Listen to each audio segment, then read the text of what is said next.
Fair use. Federal law allows citizens to reproduce, distribute, or exhibit portions of copyrighted motion pictures, videotapes, or video discs under certain circumstances without authorization of the copyright holder. This is called fair use and is allowed for purposes of criticism, news reporting, teaching, and parody, which doesn't infringe of copyright under 17 U.S.C. 107. This is for entertainment purposes only.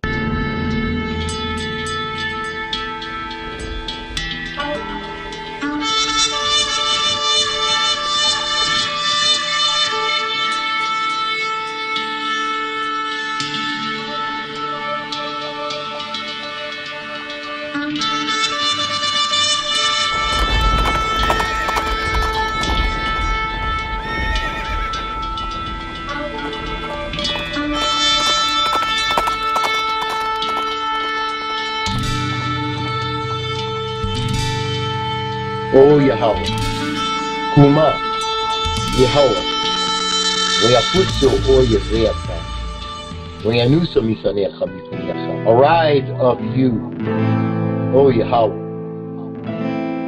Let your enemies be scattered, and let those that hate thee flee from before thee. Give him thanks by saying hallelujah.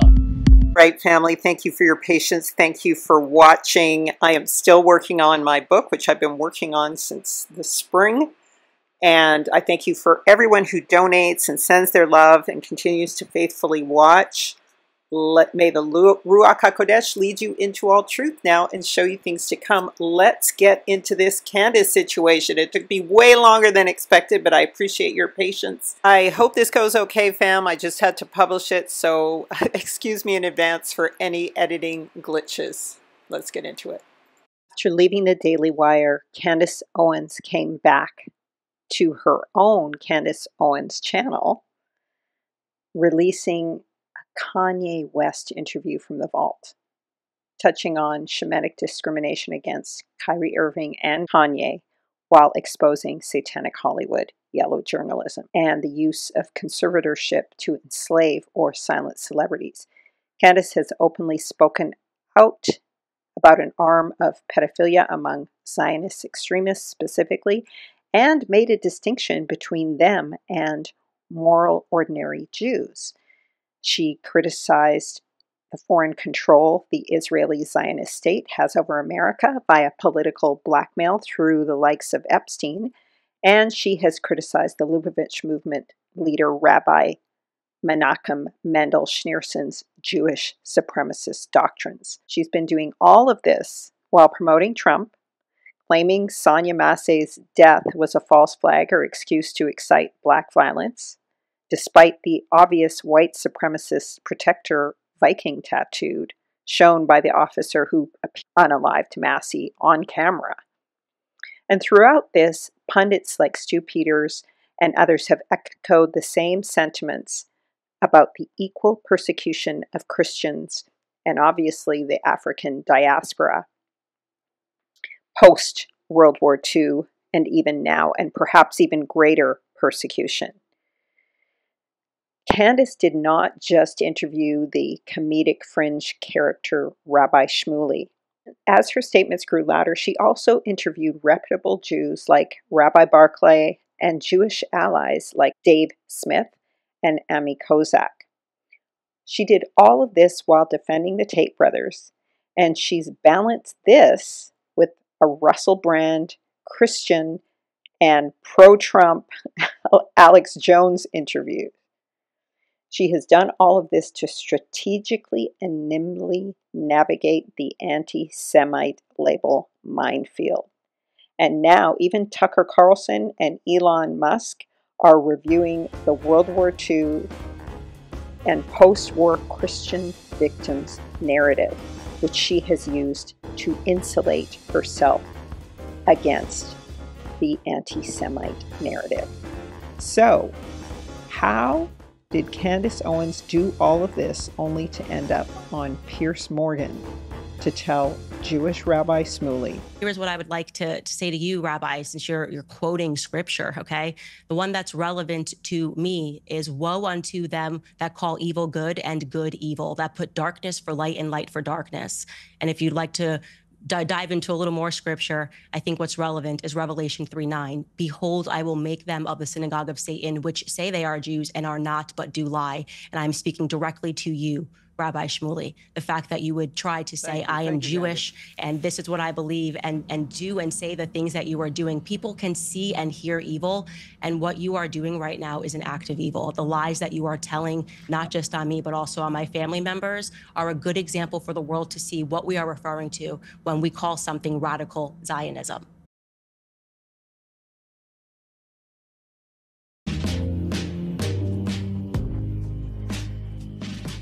I had it. I had the it factor there. I believed in myself and in my singing capabilities that I did not have when I was just a little tot. So take it away, little Candace.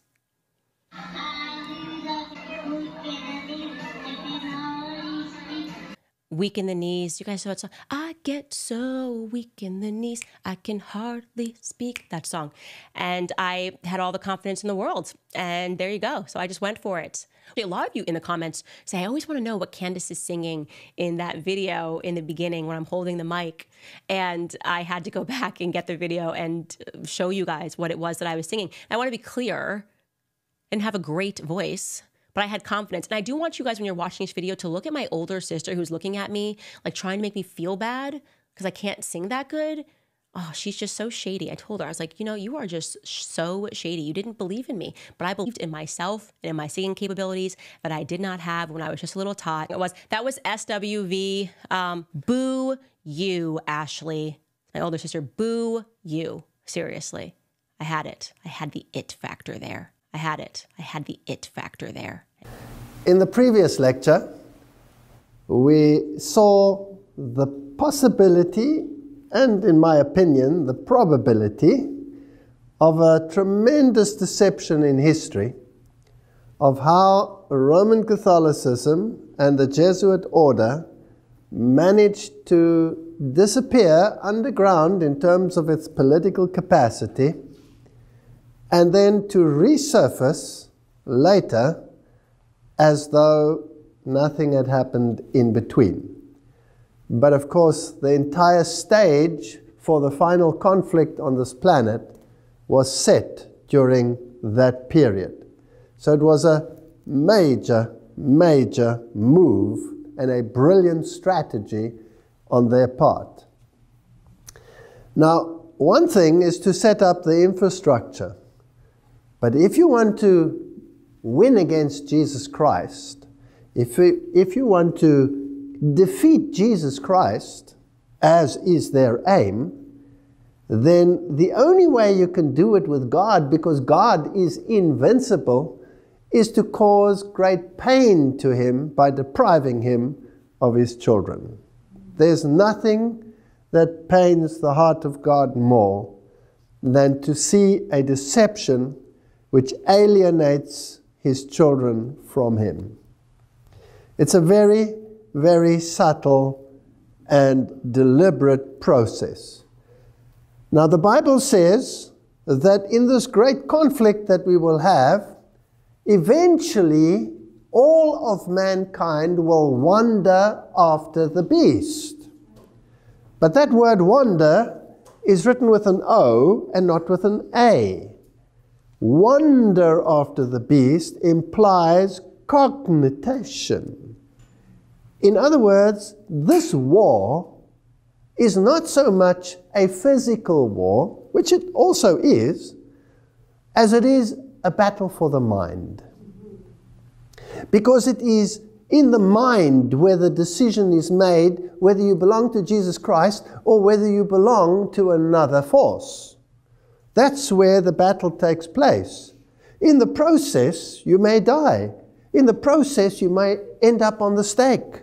In the process, many things can happen. Nations can rise, nations can fall, wars can come. All of these things can happen. But do not fear those who can destroy the body. You must rather fear the one who can destroy the entire human being, body, soul, spirit, in the final conflict or in the final judgment that will take place. And the devil wants mankind to be destroyed. And the only way that he can achieve it is by changing their mindset. So this has always been a battle for the mind. And we learned in the last lecture that the Jesuit order created all the school systems, which eventually became the school systems of the entire world. And they introduced learning against learning, where the two mindsets could clash. On the one hand, you had the Protestant mindset, which said that the Bible is the standard of all righteousness and should be the basis of all schooling. And on the other hand, you had Gnosticism. Man is the center of everything, and man is the one who has to be exalted to the level of deity. So that is emulating the voice of the serpent in the Garden of Eden. It's real cute what they're doing with Candace Owens right now. I think it's real cute. Because most people don't see doctrine, they see color. That's all they know. Black, white, Asian, Latino. That's all they see. Despite what many of you believe in the comment sections, that every time I talk about the truth and it relates to your race, I'm all of a sudden, I don't like white people. I don't even know where that comes from. Because I have said before I started this little journey, this little walk, this little teaching, this little ministry, I said, I don't care about your color. I don't care about your religion. I don't care about your gender. I don't care about your sexuality. All I care about is the truth. If it runs right over your race, so be it. I don't care. But I know that this world is governed by doctrine. Freemasonry has a lot of colors to it. There's black women in Freemasonry. Whether they believe it or not, it's black women in Freemasonry, and that goes underneath Prince Hall Freemasonry and the Boule, the Divine Nine, whatever it is Freemasonry. So it's a lot of black women in Freemasonry. There's a lot of white folks in Freemasonry, even through the Greek system, their Greek system, the system they created. That's Freemasonry. Even York Rite, Scottish Rite, and other different types of the Demolays and other types of Masonic affiliations, it's Freemasonry. There is a lot of colors in Freemasonry. So they set this whole program up with a rabbi that no one really respects or really cares about, but he's used as a puppet. Then they bring on what you think is a black woman that's supposed to funnel you into the conservative side. And I'm talking about funneling the new age knowledgeable Negro, the Negro that's smart enough to see what's going on, but don't know how to pick a side. And that's what they want. They want you to pick a side. So they have to give you images. They have to give you puppets. They have to give you an idea to cleave to. Because when she first started, nobody liked Candace Owens. You were either a coon or a house Negro if you abided by anything Candace Owens said. You were a conservative. So if you don't know where you belong because you haven't really dug into your real identity, you are going to grasp onto whatever image they give you. And right now she's a controlled op. So she talked about in this entire show, which if you look at it, she was reciting or reading off a prompter what she should say to him about what he believes and how he believes it. All you gotta do is look at her eyes. When she sat there and read that whole script and reading him for 3 minutes, she read that whole entire script. She's smart enough to do that, which is the reason why they use her, because she's smart enough to fool the ignorant and just dumb enough for some people to catch. And you just show you by the symbolism. Easy.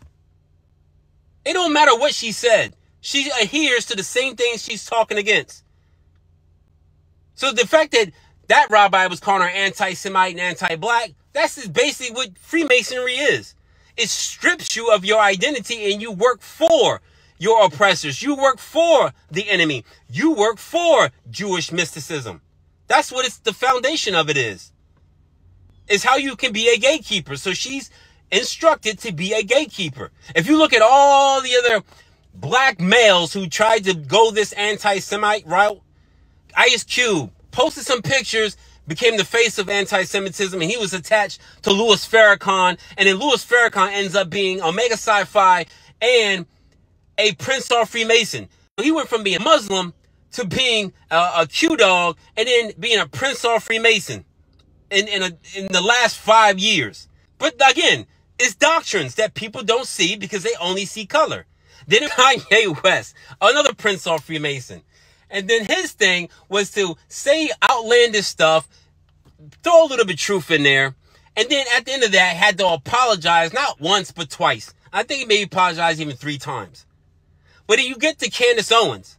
Well, now she is a black woman. She's only being the opposite of what a black liberal female Democrat would do. But she's doing it for the conservative side. I mean, she talks about black supremacy, but black people don't have the power to be supremacist in anything. This is not our land. We don't have any laws and rules that we force upon other races.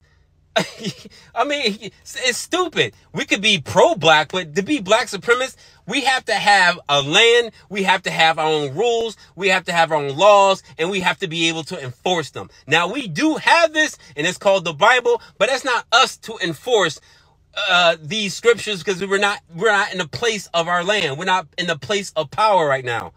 But it's coming, but we're just not in the place of power.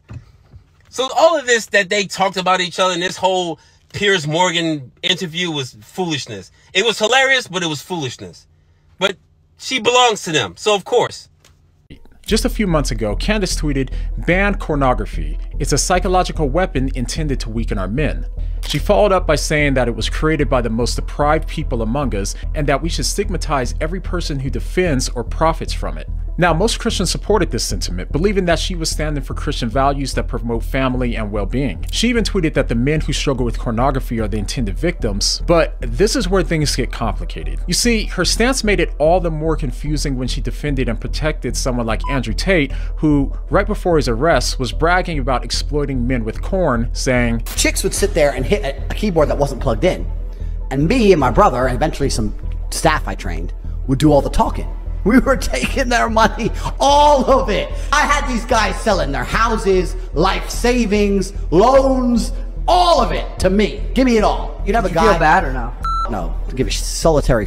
So it's ironic that she condemned corn as a weapon to weaken others, yet Tate bragged about doing exactly that just months before his arrest. She said that those who profit off of it should be stigmatized, yet right before the pandemic, Tate tweeted, "I make corn. I made so much corn that I made millions. You consume corn.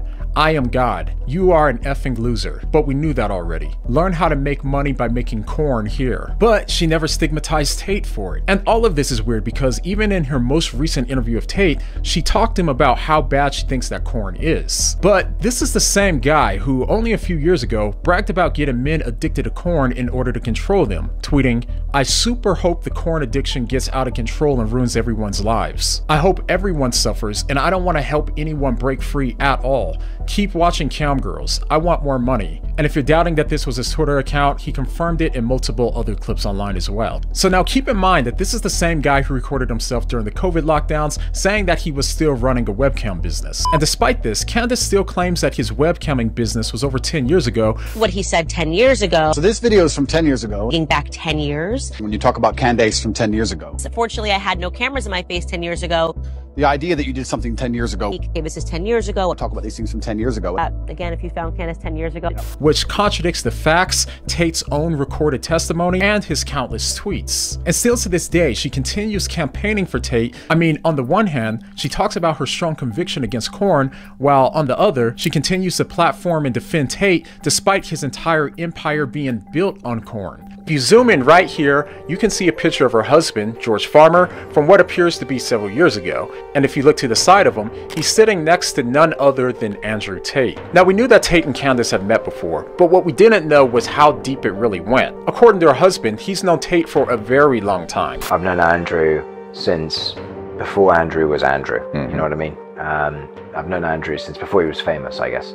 Andrew is a great guy. But what most people didn't know was that Candace also met Tate several years ago, which could explain why in her past episodes talking about Tate's charges, Candace didn't distance herself from Tate, but instead went to extreme lengths to protect him, even using an episode to discredit an alleged victim who accused Tate of abuse. And this is where things started looking really suspect. Given that Tate's abuser also accused another man when she was 15 years old, and that man was sentenced to 24 years in prison because of it, because of this, Candace made an episode trying to discredit this girl's credibility. In the episode, she even went so far as to refuse to say the name of the convicted felon in order to protect his identity, while repeatedly mentioning the underage girl's name in the episode without censoring it. The first case involves a man who I am not going to name, and the only reason I'm not going to name him is because at the time of the allegations against him, Emma was in fact a minor. By the way, you're going to hear some beeps when I'm discussing this case. If I accidentally say his name, we intend to just beep it out. It was almost as if Candace was willing to ignore or excuse the very values that she claims to stand for, all because of her personal loyalty to Andrew Tate.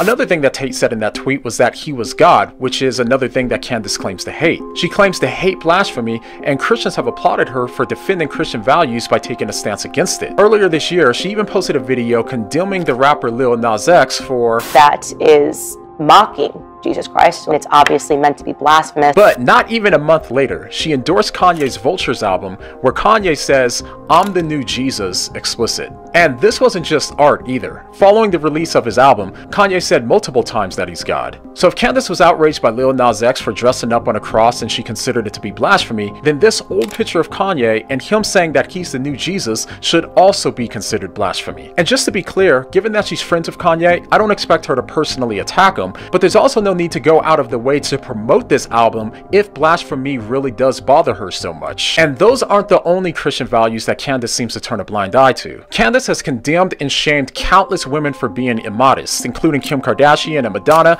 by saying that they're basically punning corn on the internet for being nearly naked. But that same album she promoted in multiple tweets also features Kanye's naked wife on the cover. And as Candace herself said, there needs to either be a real standard, right? Or there should be no double standards. We just need to have a real standard to not allow pornography on the internet. So let's look at the transformation of Candace Owen. Notice the close resemblance to old liberal players, not only in facial structure, but tactics. Is this a changing of the gods and the little wings on the two-headed evil eagle bird? Notice the hand signs. So despite TCA allowing brothers to hold on to their sex binky or soother, which I call polygamy argument, he really did make a point about these hand signs, which everybody knows is true. Call for an uprising, truth is stranger than fiction. Everyone has publicized these hand signs. So TCA deserves an apology because this is one of the ways that you're going to be able to distinguish the truth from a lie. So we're going to look at a lot of communication theory. I'm going to have you listen to Walter Vaith go over the hidden hand operating in the background. And we're going to look at the Hegelian dialectic. We're going to look at Gramsci's theory of hegemony. The synthetic solution to conflicts can't be introduced unless those being manipulated take a side that will advance the predetermined agenda. That is what the Hegelian dialectic is. Don't let the right hand know what the left hand is doing, and herd everybody in the direction you want them to go through manipulation. So dialectics is a term used to describe a method of philosophical argument that involves some sort of a contradictory process between opposing sides. In the classic dialectics, Greek philosopher Plato presented his philosophical argument as a back and forth dialogue or debate between the character of Socrates on one side and some person or group of people on the other. So this is the right and the left hand moving, the Hegelian dialectic. So this is the controlled hidden hand, the left hand, the black hand, controlled opposition. Control the problem, control the reaction, control the solution, controlled opposition. This is the satanic black hand. And often what happens is to prove yourself to the satanic system, you accuse the other team of doing the very thing your team is getting away with. However, their sin at this particular point in time is far worse than your team's sin. And so you amplify their sin as you get away with doing the very same thing. And this is pleasing to Satan. And this all ties into the second Esdras eagle vision of controlled opposition. Second Esdras eagle vision. In second Esdras 12, prophecy is given of the eagle vision, of the wicked demonic ruling Babylonian kingdom with 12 wings and 3 heads. Each of these 12 kingdoms and 3 heads will rule, then fall into sin and the consequences of their evil rulership. But Satan's world kingdom will outrun the consequences of each of these kingdoms as they fall by passing power onto the next little wing or eagle head that is set to rule. So the scripture says, "Behold, the days will come that there shall rise up a kingdom on earth, and it shall be feared above all the kingdoms that were before it.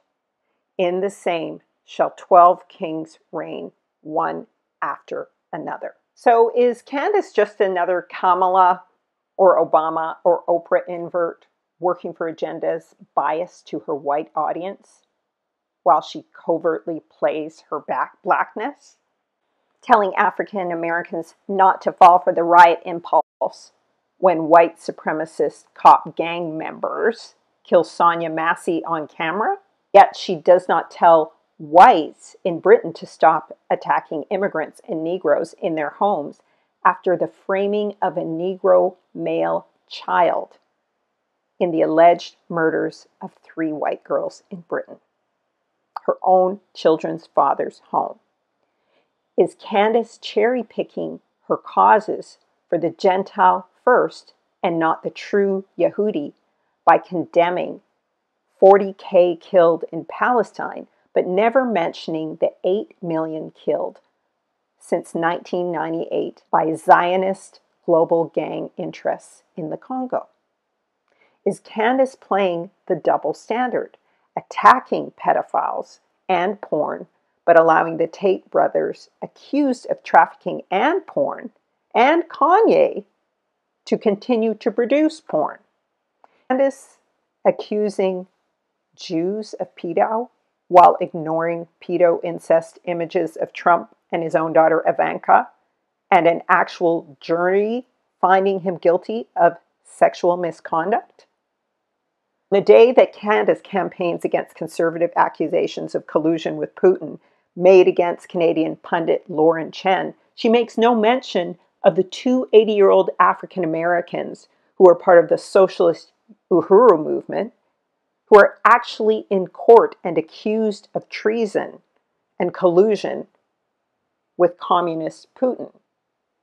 And these people were raided, 2 old people, and made to sit on the street. 2 80-year-old African American socialists raided and tossed out on the curb. But she's campaigning for Chen up in Canada. She's not even putting the issues one alongside the other. She doesn't even mention it. Candace doesn't think blacks should take the bait and react by protesting race-based unalivings via, let's say, BLM, yet she criticizes the Jews while failing to expose the fact that Soros is a Jew and the blacks in BLM are allegedly his state actors, including Antifa. Candace Owens has even said that Soros was funding the chaos, yet she doesn't talk about the fact that he's actually Ishfolk. Is this setting the stage for a global strategy, or just an excuse to not let the right hand know what the left hand is doing in a changing of the gods? Is Candace a Mason or Jesuit rising star using the satanic Zionists are bad actors argument to accuse the Jewish falling stars of the very thing Candace and her cohorts perpetrate in the name of truth and righteousness? Is this the flap of the wings of the second Esdras evil bird as it transfers its power from one state to another, the cascading of power from one set of little wings to another? We hear that she watched the Hebrews to Negroes movie, but never mentions the documentary title or Ron Dalton's name. Is it because per some secret code, she has to define and direct the narrative? Yet when asked on camera if she researched the truth of the African diaspora being true Israel, she says she hasn't researched that and pivots. Please watch MLK's last speech, Mountaintop, hours before being murdered. In it, he insinuates that African Americans are the real Jews. Christ is king. You know what's funny about, and this is actually a fact, very, very funny. Obviously, we know like Kyrie Irving got completely pilloried for that. And usually they say that they associate that with a radical fringe group. I don't know if they're called like Black Israelites. I don't know what the name of the group is, to be honest with you. But what was interesting as I began studying history and learning that other Israeli historians have taken that perspective, I was really fascinated by that. Like a man named Abraham Pollock, who won awards at Tel Aviv University, who didn't say that African Americans were the real Jews, just to be clear, but he was saying that the people that were living in Israel were originally Khazars, you know, which then just shows you, and actually this is the most fascinating part, Sigmund Freud, okay? So every book and paper that he wrote, basically saying children are sexual and everybody should understand that children are sexual. Yay! From professionals. Love it. It's amazing. He's so brilliant. He's so genius. Like, he's not a pervert at all. We'll just accept all of that. He's the father of modern psychology. Yeah, modern psychology is perverted and so was he. But his last book that he wrote, they all rejected it. And it was called... I want to say Moses and Monotheism. And in it, he posited that the Jews weren't actually the original Jews. And the entire community, if you ever read about that book, they're like, oh, he was just crazy when he wrote that. So I just find it so funny that these theories, these sorts of theories have been posited before in the past, even from within like the Jewish community. And now they're considered like very fringe and a part of a fringe group. But all of this to say, I certainly don't know. Like, I haven't done any of that research. But I do know that everyone has a right to think. People used to be allowed to think a few years ago, and now that's just not allowed because they will do the thinking for you. All right. How you can watch a 3-hour documentary with evidence and say that you haven't researched it is a little curious to me. Is it strategy or is it true ignorance? Is Candace using real strategy to build a case for the truth of the Hebrew Israelite identity and Gentile awakening? Will she truly usher it in? Or is she taking the same sympathy and patience extended by the African diaspora to Obama for granted? Worse yet, will she hijack the movement for the Antichrist? And will we have to watch Yahweh judge her?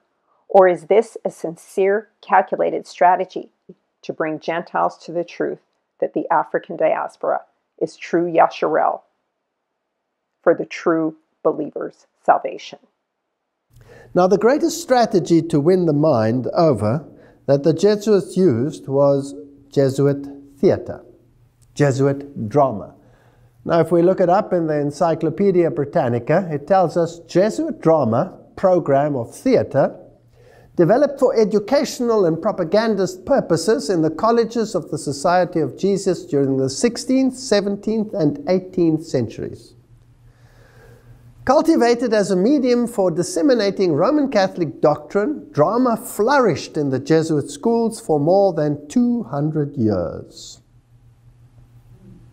Evolving from modest student exercises to elaborate productions that often rivaled the contemporary public stage in polish and technical skill. The earliest recorded performance of a Jesuit play was in 1551 at the newly founded whatever in Sicily.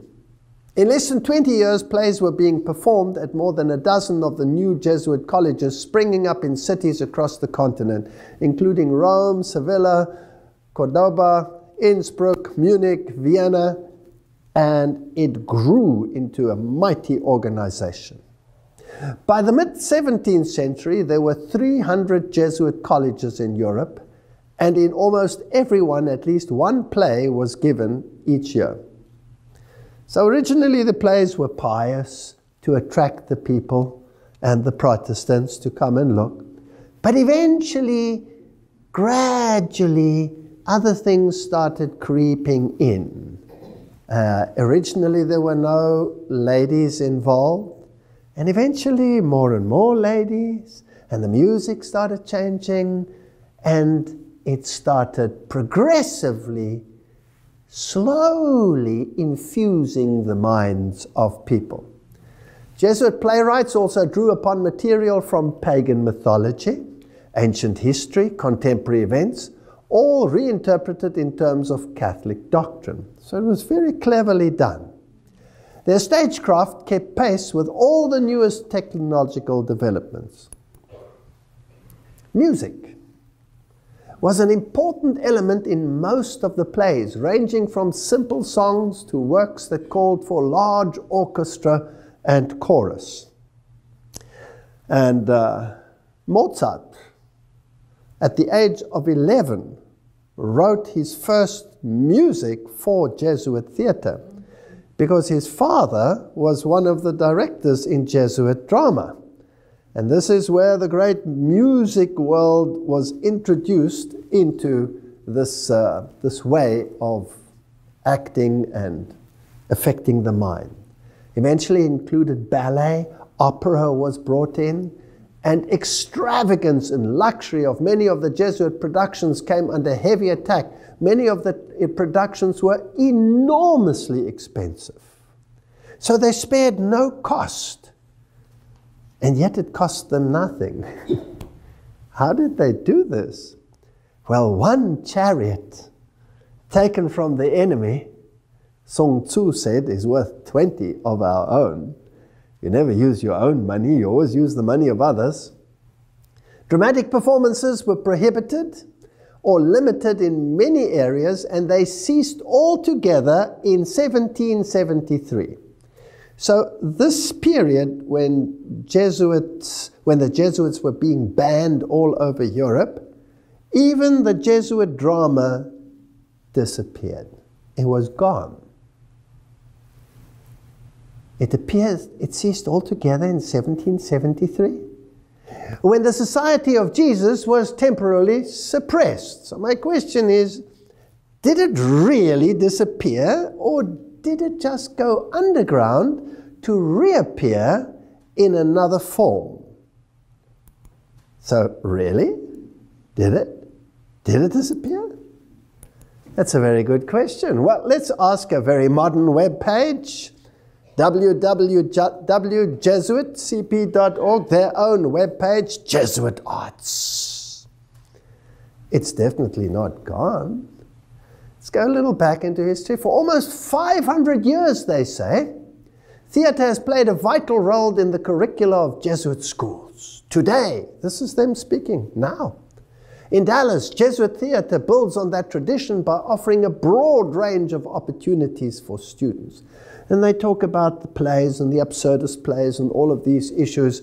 Drama troupes they have. This group of seniors performs local middle schools on a weekly basis as a part of Jesuit community service program. So they take their Jesuit theatre into the schools.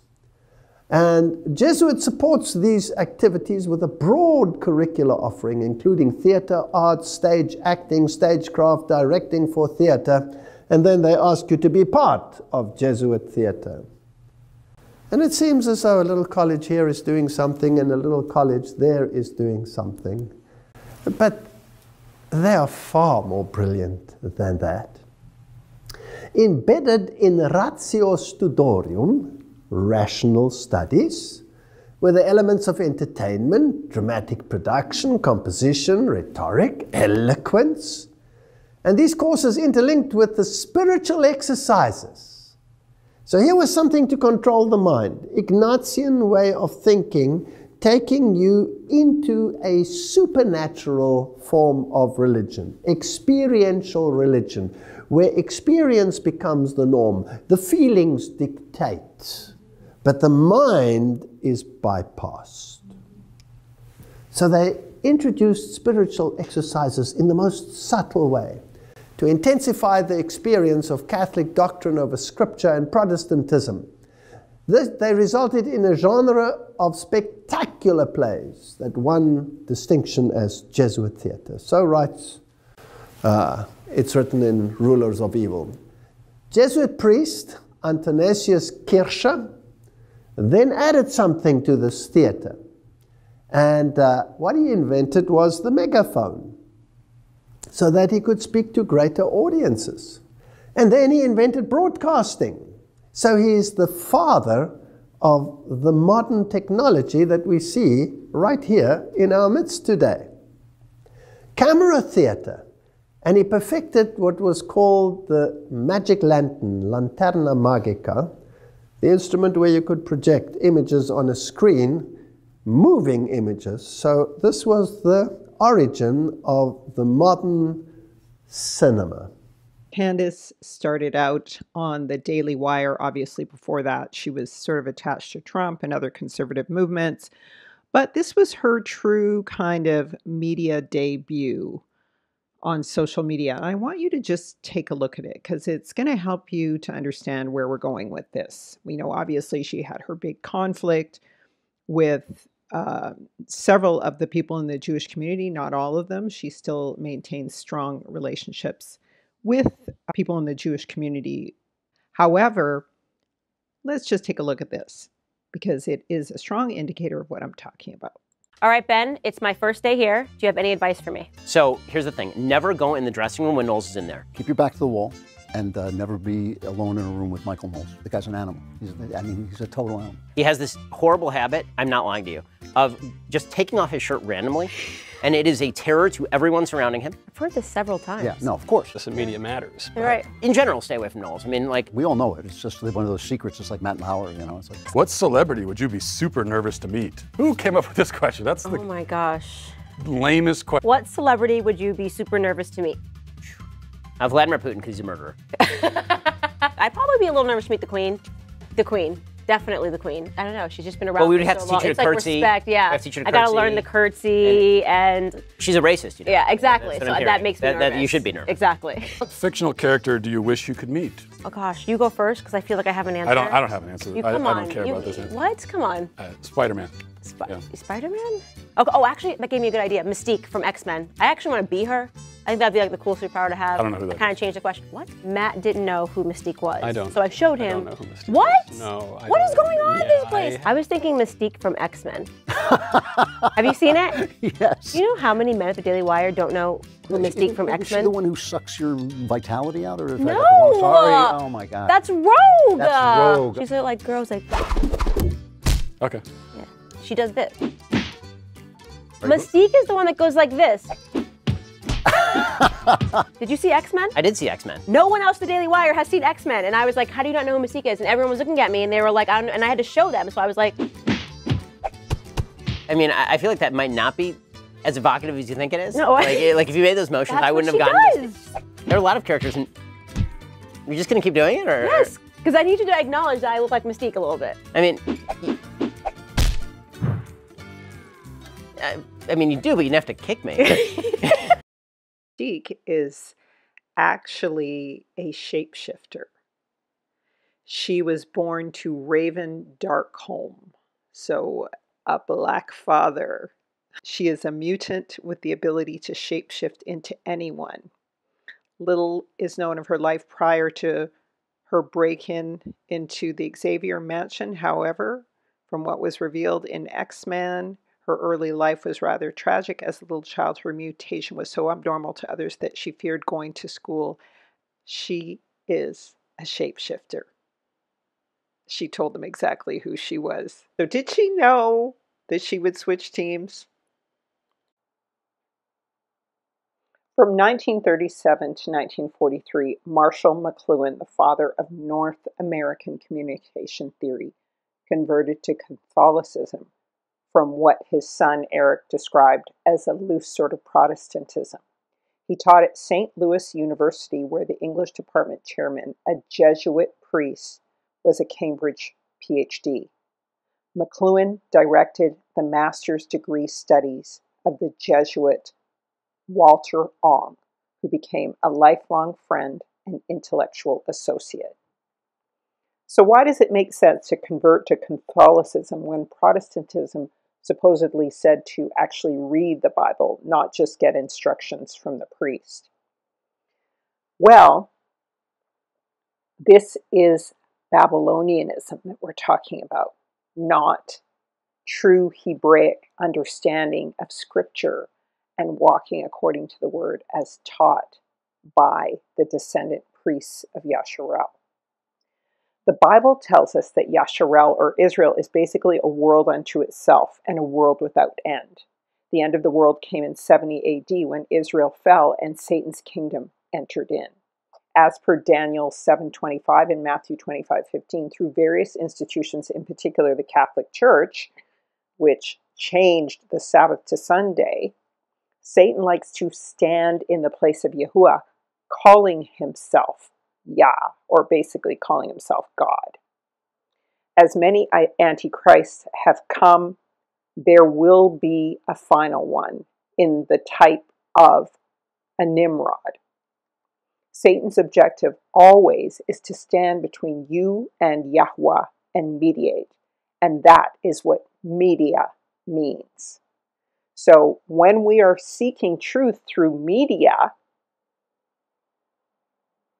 we are seeking truth through a mediator rather than Yah. In Plato's allegory of the cave, Plato, basically he's a Greek, describes people who have spent their lives chained in a cave facing a blank wall. They watch shadows projected onto the wall by objects passing in front of a fire behind them. And they give names to these shadows. The shadows are the prisoner's reality, but not accurate representations of the real world. The shadows represent the fragment of reality we can receive through our senses, while the objects under the sun represent the true forms that we can only begin to perceive through reason. This picture painted is really a picture of Satan and his demons chained in the pit or bound within the firmament, and some outside of the firmament, really cast into the outer realm, where they only have a shadow influence in the world. In the same way, when we dwell in the shadow of the Almighty, we dwell in the secret place of the Most High. We dwell in His image. His image is actually a shadow in Hebrew, and that is how we obtain freedom. Otherwise, we become subject to these shadows or the image cast onto us by the enemy, the fallen. So when we pay attention to the shadows cast by the enemy, we dwell in their shadows, their virtual world. This is through media discourses and institutions, every agency of corporations, the education system that Satan uses to create his matrix, his world within the world that Yahuwah created. He becomes media, the mediator between us and Yahuwah, or the false truth or light. This is how he takes control through outside influence, because he has no legal right to be here, nor do the fallen. So they and their children, the agents, must enslave us to have some control and influence in the earth.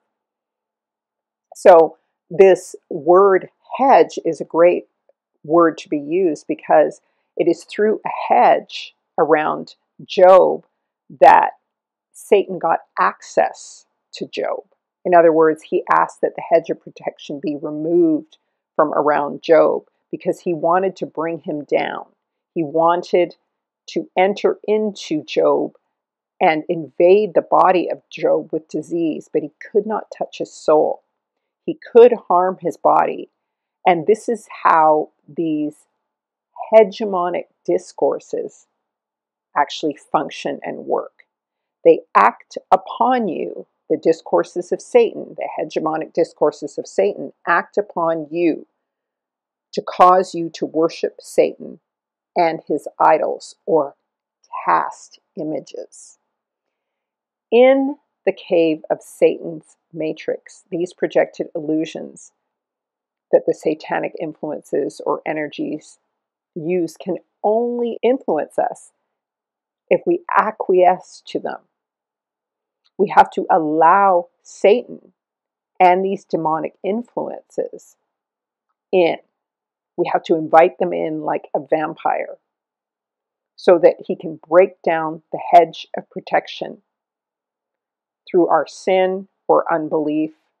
So the reason I'm explaining this to you is so you can understand how the media is working to serve Satan's agents and bring you into his kingdom and steal you from Yah's kingdom. All right? So it's through his agents.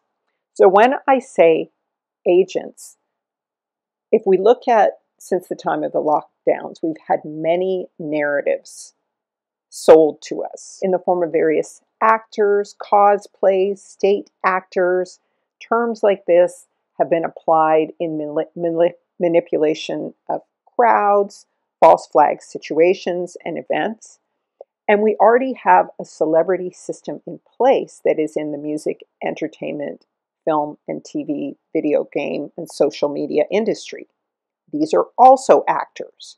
So there are state actors, false flag actors, military actors, and entertainment industry actors. When you actually go and work for a studio or network, everyone there is considered cast. All workers, executive, most members of the corporations, because Satan is casting idols to be worshipped from Babylon, just like in Rome or Greece. There's nothing new under the sun. So Soros and BLM is alleged to have paid state actors and Antifa members to agitate riots and rebellions. And this has been done for centuries by Satan to steer public opinion, to agitate political movements and masses. This is where agitprop and Jesuit theater came from. We see movies from way back in the past like Birth of a Nation. We see blackface vaudeville, Jewish theater. All of these people are caste members, caste idols who function as agent provocateurs, a French term for obvious reasons. And it's no surprise that Cannes, or the Cannes Film Festival, is the most important film festival of the year, because this is Babylonianism coming through the Canaanites and idol worship. These are all hegemonic discourses. Hegemony refers to the process by which dominant culture maintains its dominant position. For example, the use of institutions to formalize power, the employment of bureaucracy to make power seem abstract or not attached to any one individual, the inculcation, or rather indoctrination, of the populace in the ideas of the hegemonic group through education, advertising, publication, mobilization of police force as well as military personnel to subdue opposition. Antonio Gramsci extended the concept beyond the traditional concept of hegemony as political rule or domination, especially in relations between states. He redefined hegemony as a complex interlocking of political, social, and cultural forces, including alternative centers of power, which he sometimes termed counter-hegemonies. So that would be, if we're going to put this in people terms, that would be true believers in the book and true Yasharelites, the seed of Israel, truly following the word and the book. The African diaspora, the children of the transatlantic slave trade, are the counter-hegemony that they oppose through these systems of information and through these hegemonic discourses that hedge into and try to enter into your hedge of protection. So in case you're not understanding what we're talking about, I want you to know, understand, and imagine that this is all theater to distract you. Everybody everybody. Happy Tuesday. At least I'm very happy today because we've been trending all day on X, given the interview that I gave with Rabbi Barclay yesterday. A lot of you guys have so many comments regarding that back and forth. And one of the questions that I have is, why do so many people think I'm going to get killed? Yeah, it's a recurring theme. People are like, be careful, Candace, double up on your security. Don't do this, don't do that. They're going to kill you. You're going to get Michael Jackson. Where is all of that rhetoric coming from? Today I want to unpack it, and I want to formally state my history when it comes to my engagement with the political movement in America, reveal to you guys some things that I've never revealed before, really want to crack open this dialogue. All that and more today coming up on Candace Owens. So I want you to really notice she is wearing the 144,000 colors, and the background also has the same colors in it, the teal and the gold and the wings of gold, which I've talked about in my videos on the 144. However, and she's wearing the owl, the Babylonian icon of the owl, also Kabbalist, which is part of Babylonianism, right? So this is when she's positioned to go out and return again, okay? And so it is, all right? And so after this video, she goes away and she comes back. And she really, you know, we are all enjoying her calling out the falsehoods of the Synagogue of Satan, the SOS. However, just remember, these are all players. These are all players. These are actors. All right, ladies and gentlemen, I honestly wish that I could say happy Thursday to you, but it's not a happy Thursday. It's a dark Thursday. And it's because I'm going to go to prison for a very long time. In fact, Rabbi Shmuley has filed another FBI report against me. I'm going to tell you a little bit about it right here at the top. The following is not satire. I am not trying to be funny, and I want you guys to be serious. In fact, this was just published in the Jerusalem Post. That's how serious it is. And here's what it reads. It reads that Rabbi Shmuley's daughter, Raquel, has, quote, reported a threatening pizza delivery to the FBI, escalating tensions in the Boteach-Owens feud over anti-Semitism. Yes, there was an unkosher pizza that was sent to their home, and the FBI was contacted about me. We're going to talk about that.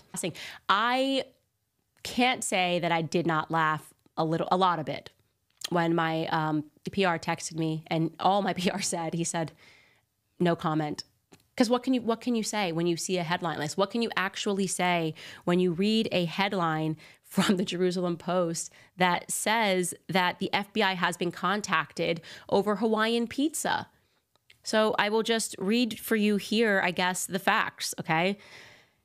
It reads, in a new development in the ongoing feud between Rabbi Shmuley and controversial conservative media figure Candace Owens, the rabbi's daughter, Raquel Leah, has filed a complaint with the FBI after receiving what she believes was a threatening message delivered in the form of a pizza to her home in Florida.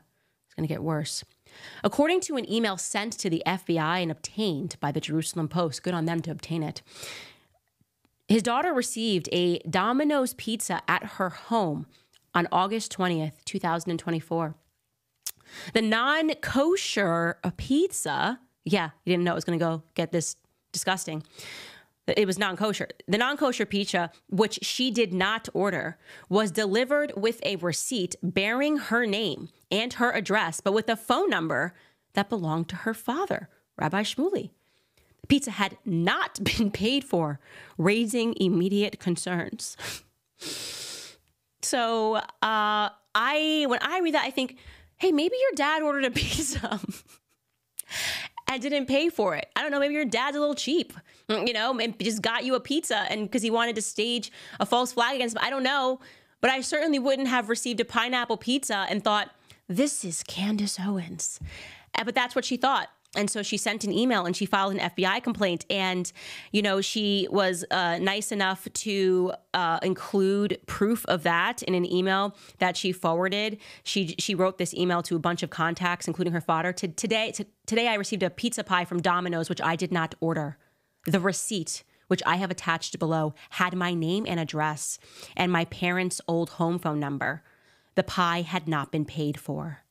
And there's proof that this pizza definitely came to her house. I mean, they posted the receipts, literally the receipt. Here it is. Look at this is a receipt. We cannot deny the evidence that it wasn't paid for. You can see in the corner, bring it back up. We have to show them. This is disturbing. I'm scared for her family, their safety. You can see in the corner under number 27, it says that the pizza was not paid for.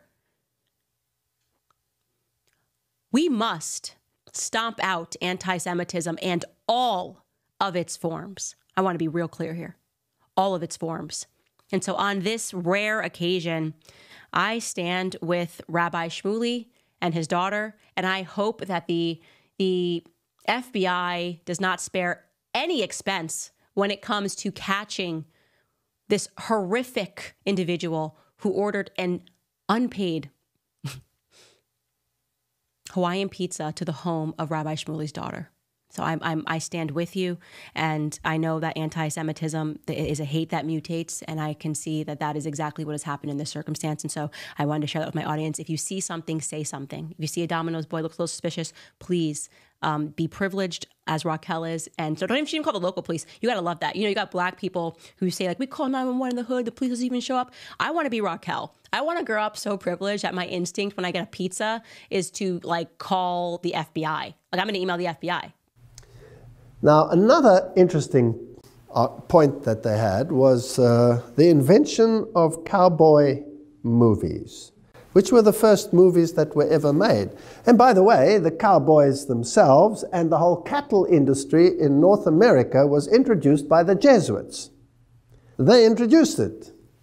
And the one who did it was a German, Eusebio Kino, whose statue is one of those two representing Arizona in the U.S. Capitol building. He was a Jesuit professor from Ingolstadt College in Bavaria. This is where the entire Illuminist movement started. Now, the name is fascinating in itself because Kino, to this day, is the name for the theater in German. In German, you don't say, we're going to the theater, we're going to the bioscope, we're going to the kino. Fascinating. And in these cowboy movies, there was always a morality. And the morality was always good versus evil, but it was not on the basis of scripture that it was determined what was good or what was evil. There was another underlying morality, so that man in himself could decide what was right or wrong, and ruling by the gun. The bad guys normally lost in these movies, and the good guys won. And that's how it started. And all the actors were high Masons. If you take those early actors, Frank Sinatra, all of those that were involved in those movies, John Wayne, they were all 33-degree Freemasons. And if you follow it down through the line to this very day, most of the actors, I would say the great majority, if not all, of the major actors are all high Masons. All the singers, all of them.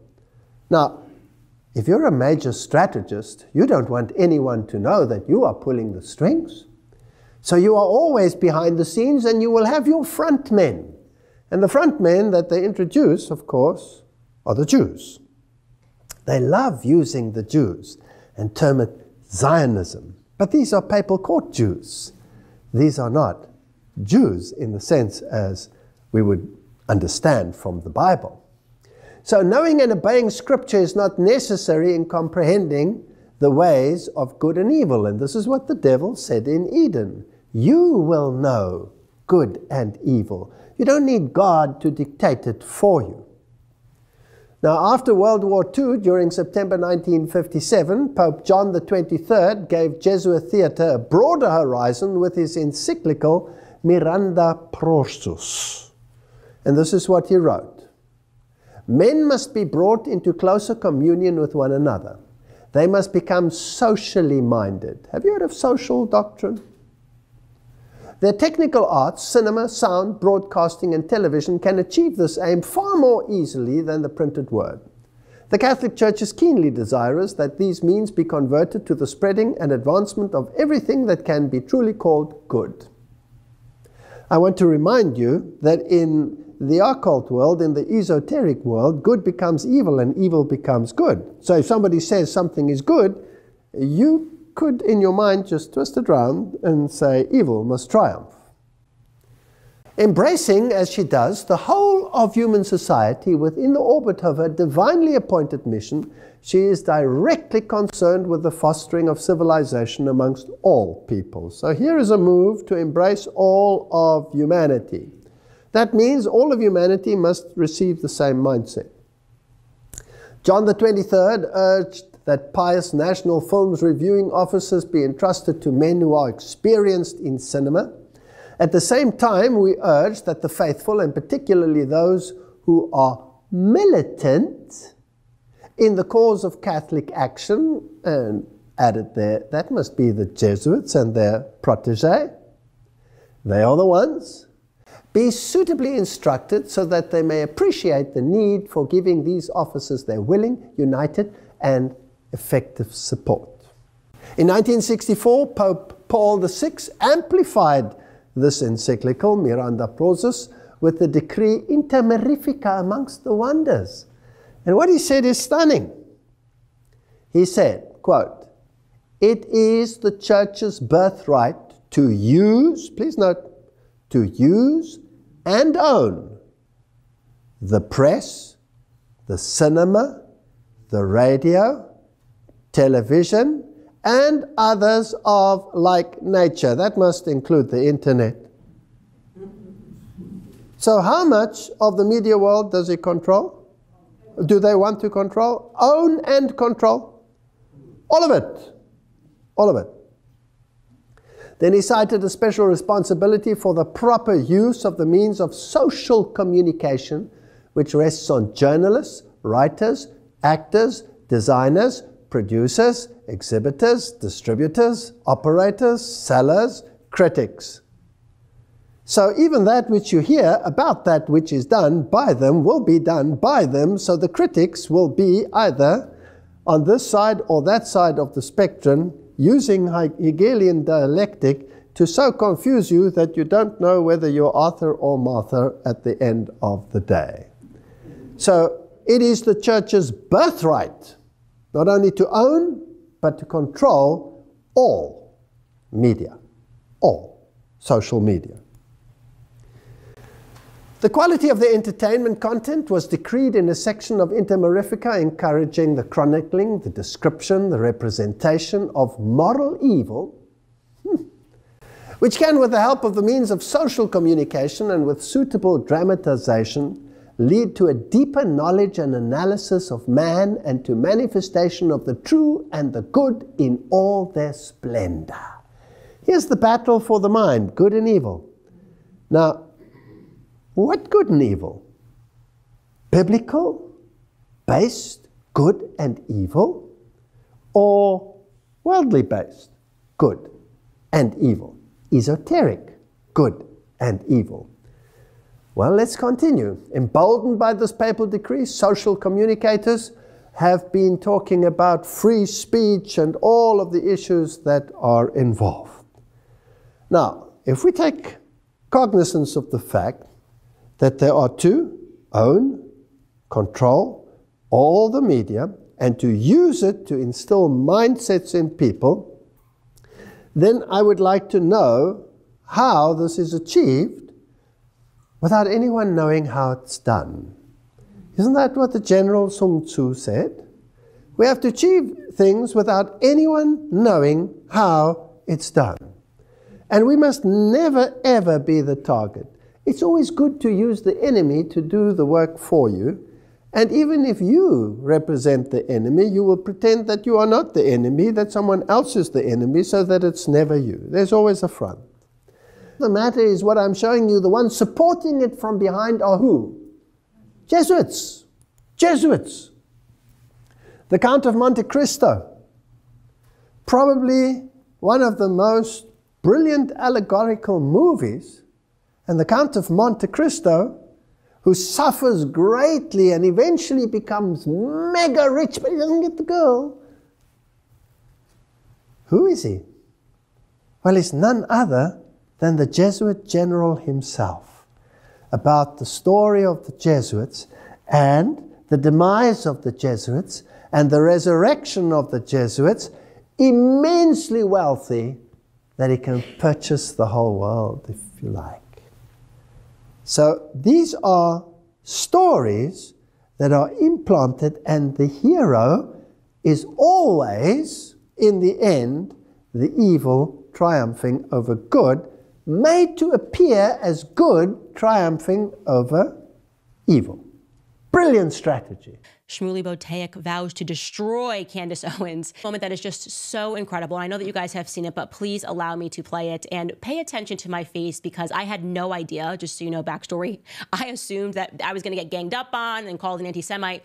I never expected that Piers Morgan was going to actually have the tape from what I literally said many years ago on the topic of Adolf Hitler and nationalism, just after Shmuley had lied and tried to smear me as somebody who supported Adolf Hitler.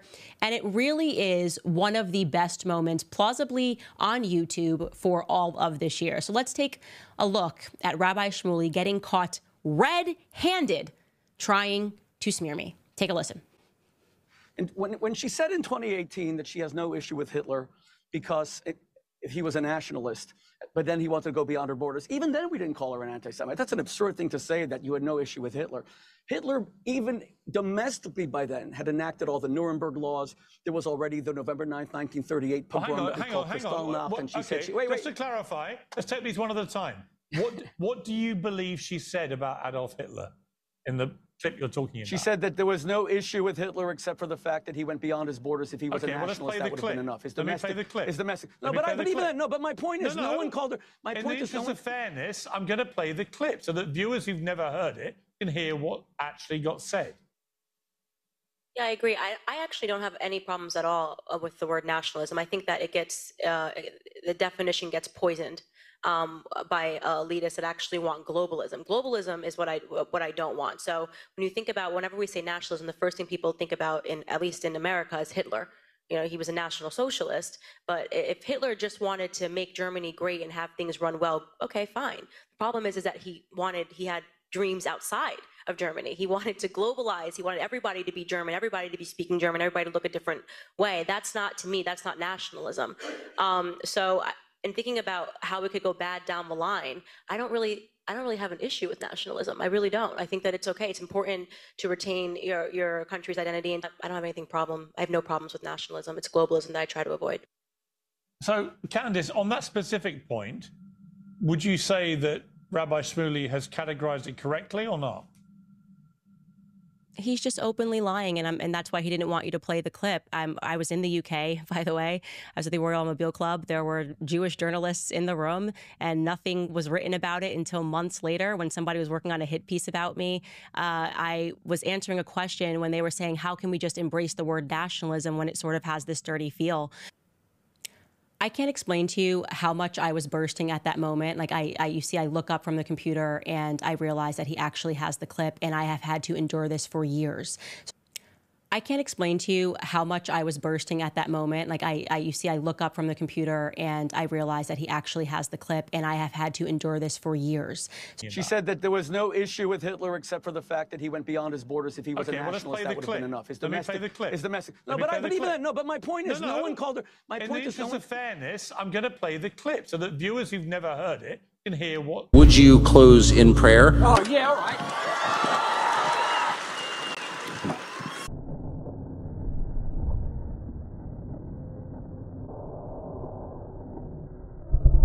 Call on the name of the Lord Jesus Christ, our heavenly Savior. I pray in your name. Amen. Amen!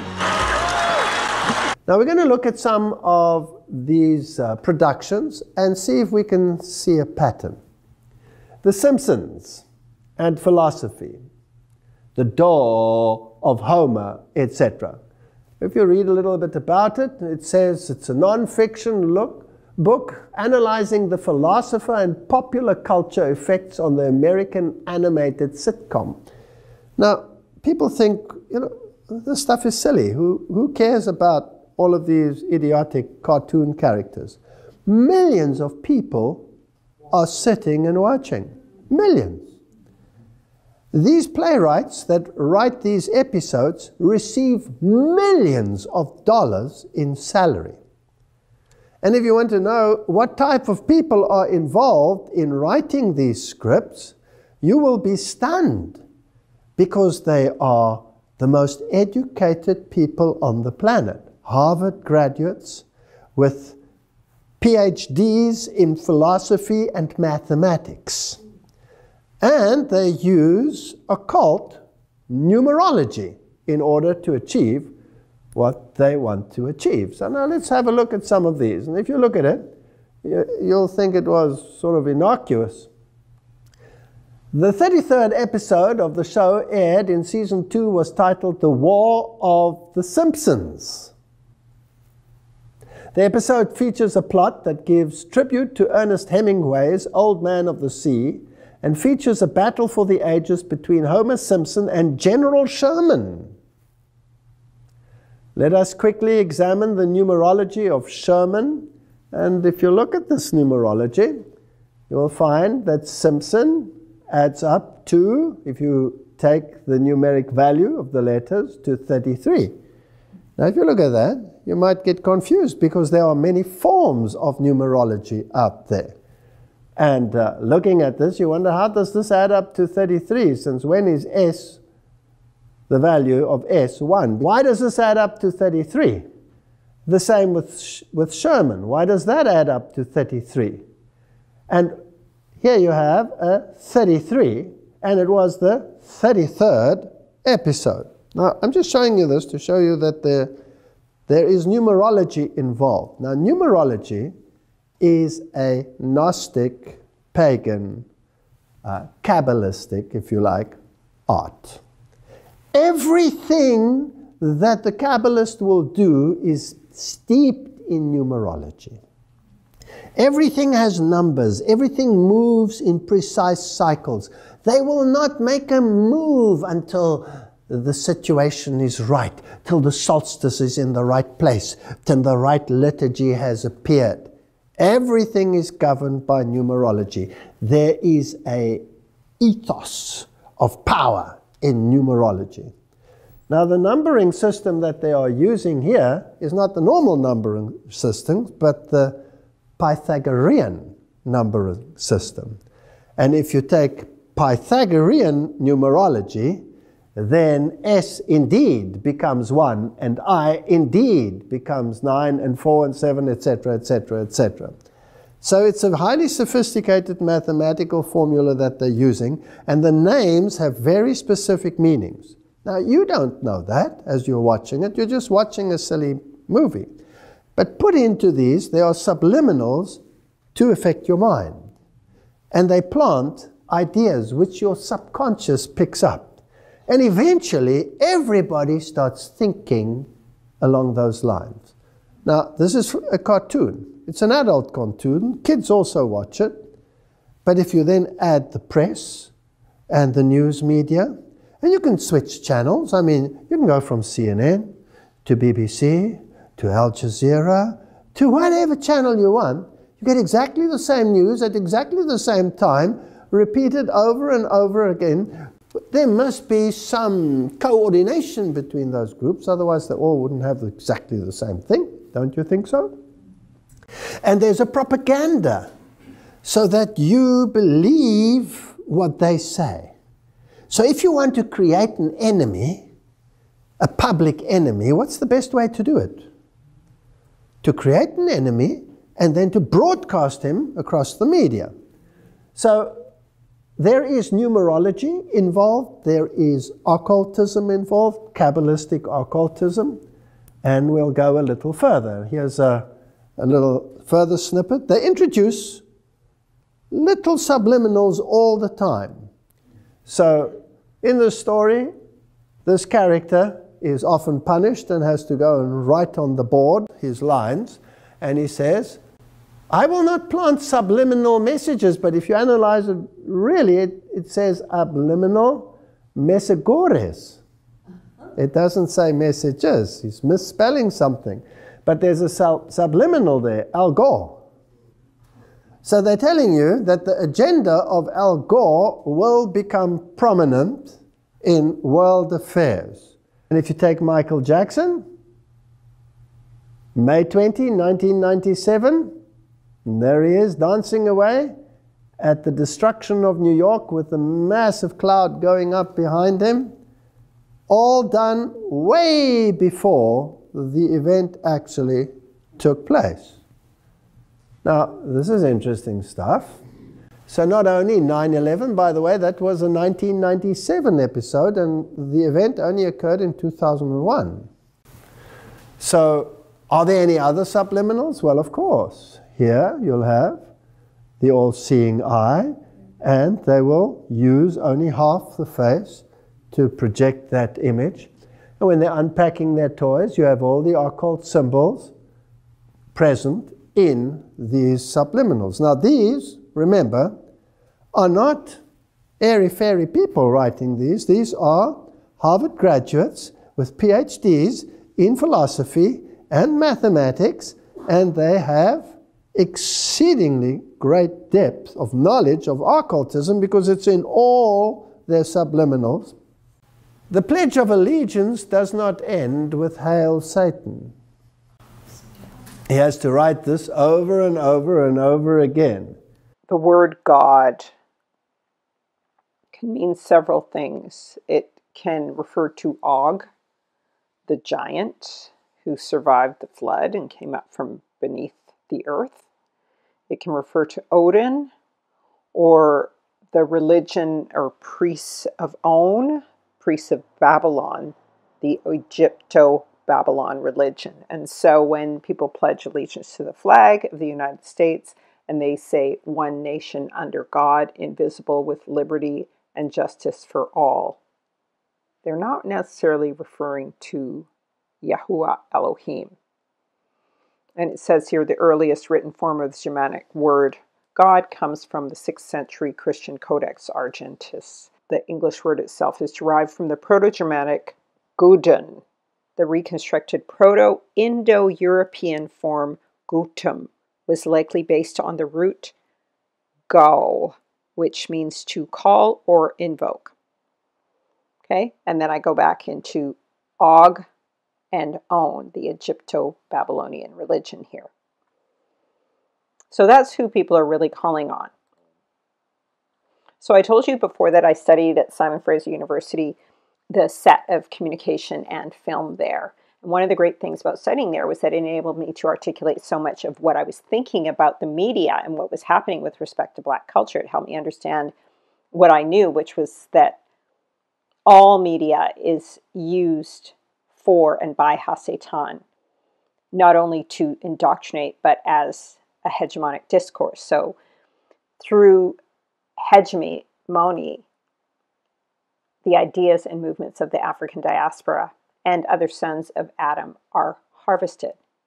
For example, it's basically a place where Satan looks for trends and stars, and then he takes the talents and gifts of those people that he sees kind of swelling up in the media or becoming popular, and then he harvests that low-hanging fruit, and he does what is called co-opting it, and then he twists and turns it against the people and towards his agenda, okay?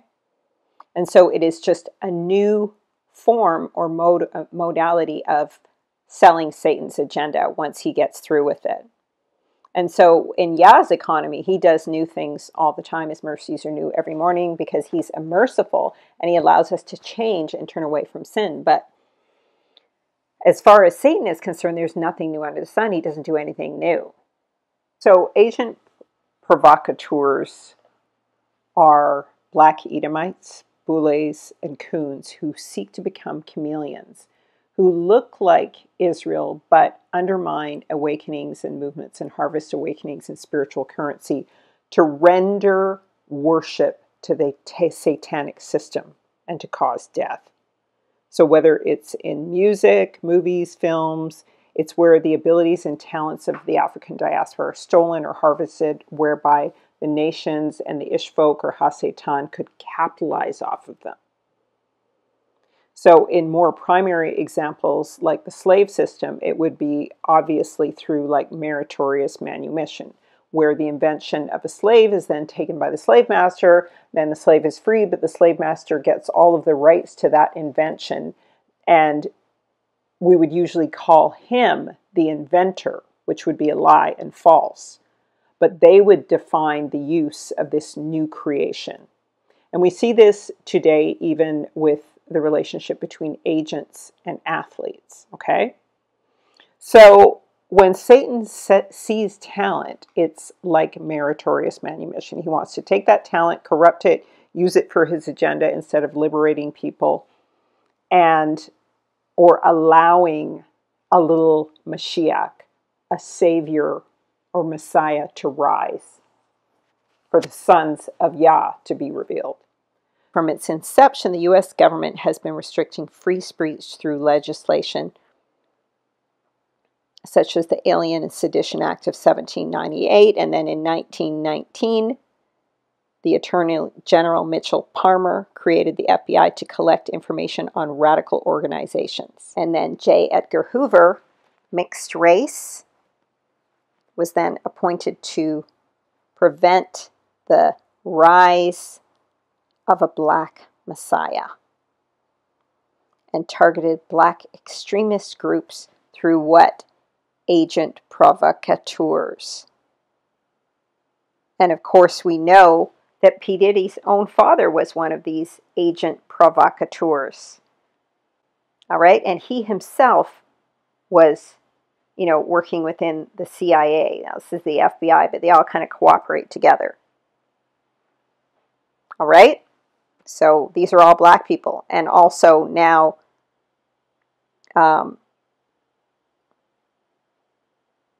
we have the Honorable Elijah Muhammad, who is supposed to also be a Mason, who is suspected to have been part of the conspiracy against Malcolm X.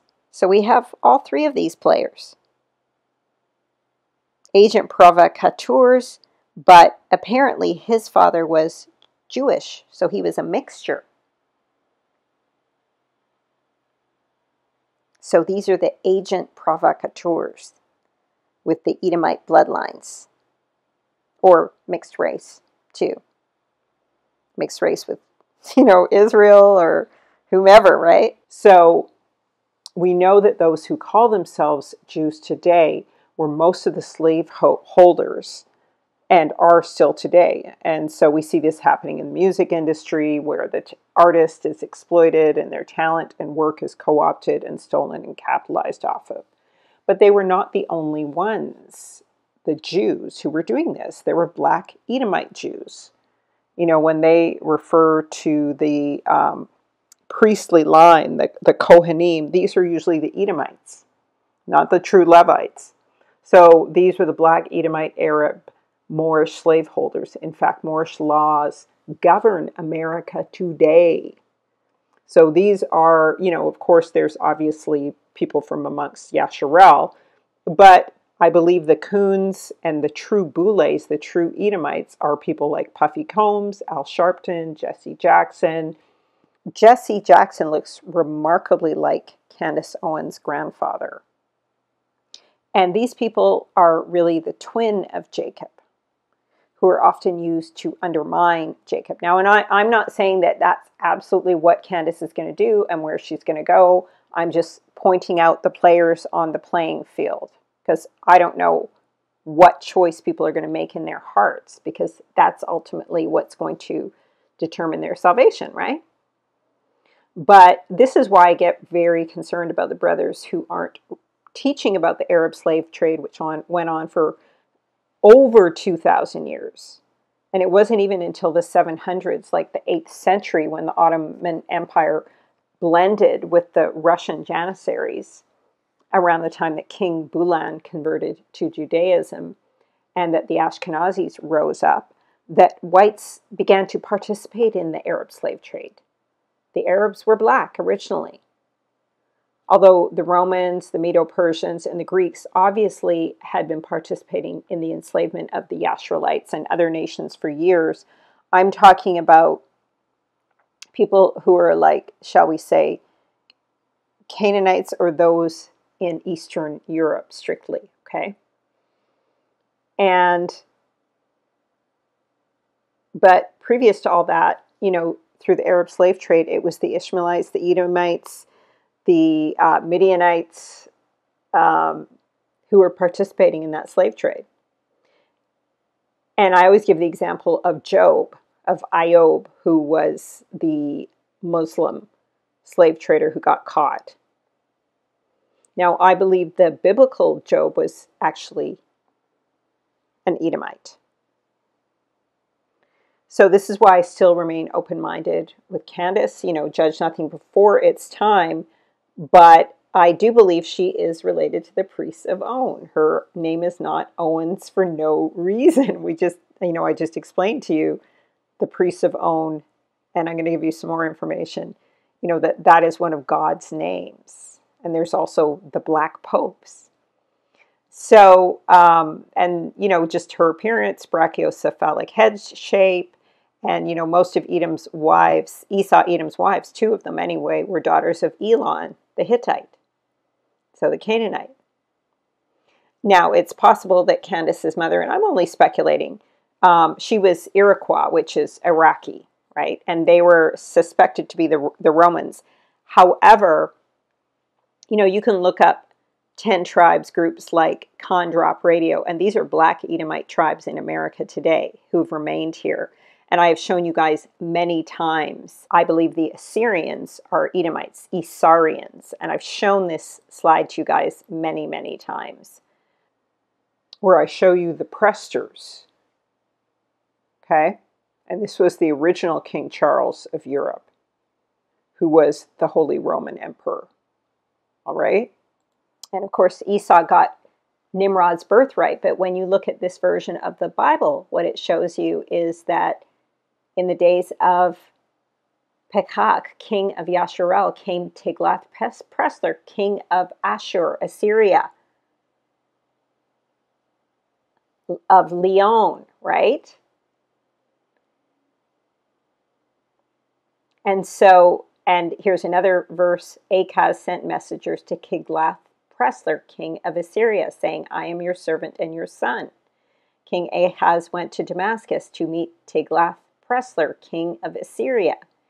And so this word, Tiglath-Pileser, is the Hebrew form of the Akkadian Tukuleth-Aper Isaria, meaning my trust is in the son of Isaria. So I do believe the Assyrians were Edomites, and they had their own Neo-Assyrian empire, and they took the Israelites captive. And of course, you know that I believe that Greece and Rome are also here in North America, which is why all the superstructures were here in the Tartarian mudflood cities. And of course, the symbol that we see in the background in Candace's office is this eagle. Okay? And it was Esau who took the mantle from Nimrod, took the technicolored coat from Nimrod and took on the mantle of Babylon. And these became the Presters, who eventually became the Black Popes. But this was all Babylonianism. But all of that to say that the 10 tribes were taken captive to North America. And oftentimes they were listed as being tribe members, in particular Native American tribes.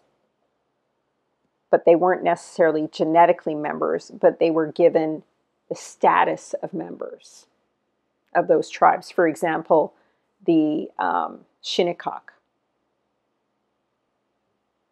All right? And of course, the book of Obadiah speaks of Edom. He's the same bloodline as Jacob. His Y chromosome is not Ashkenaz or the Horites or Japheth. It's going to be Isaac's.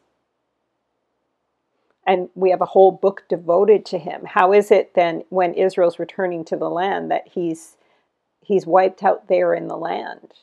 It's mainly Canaanites in Africa, if you're looking at white people there.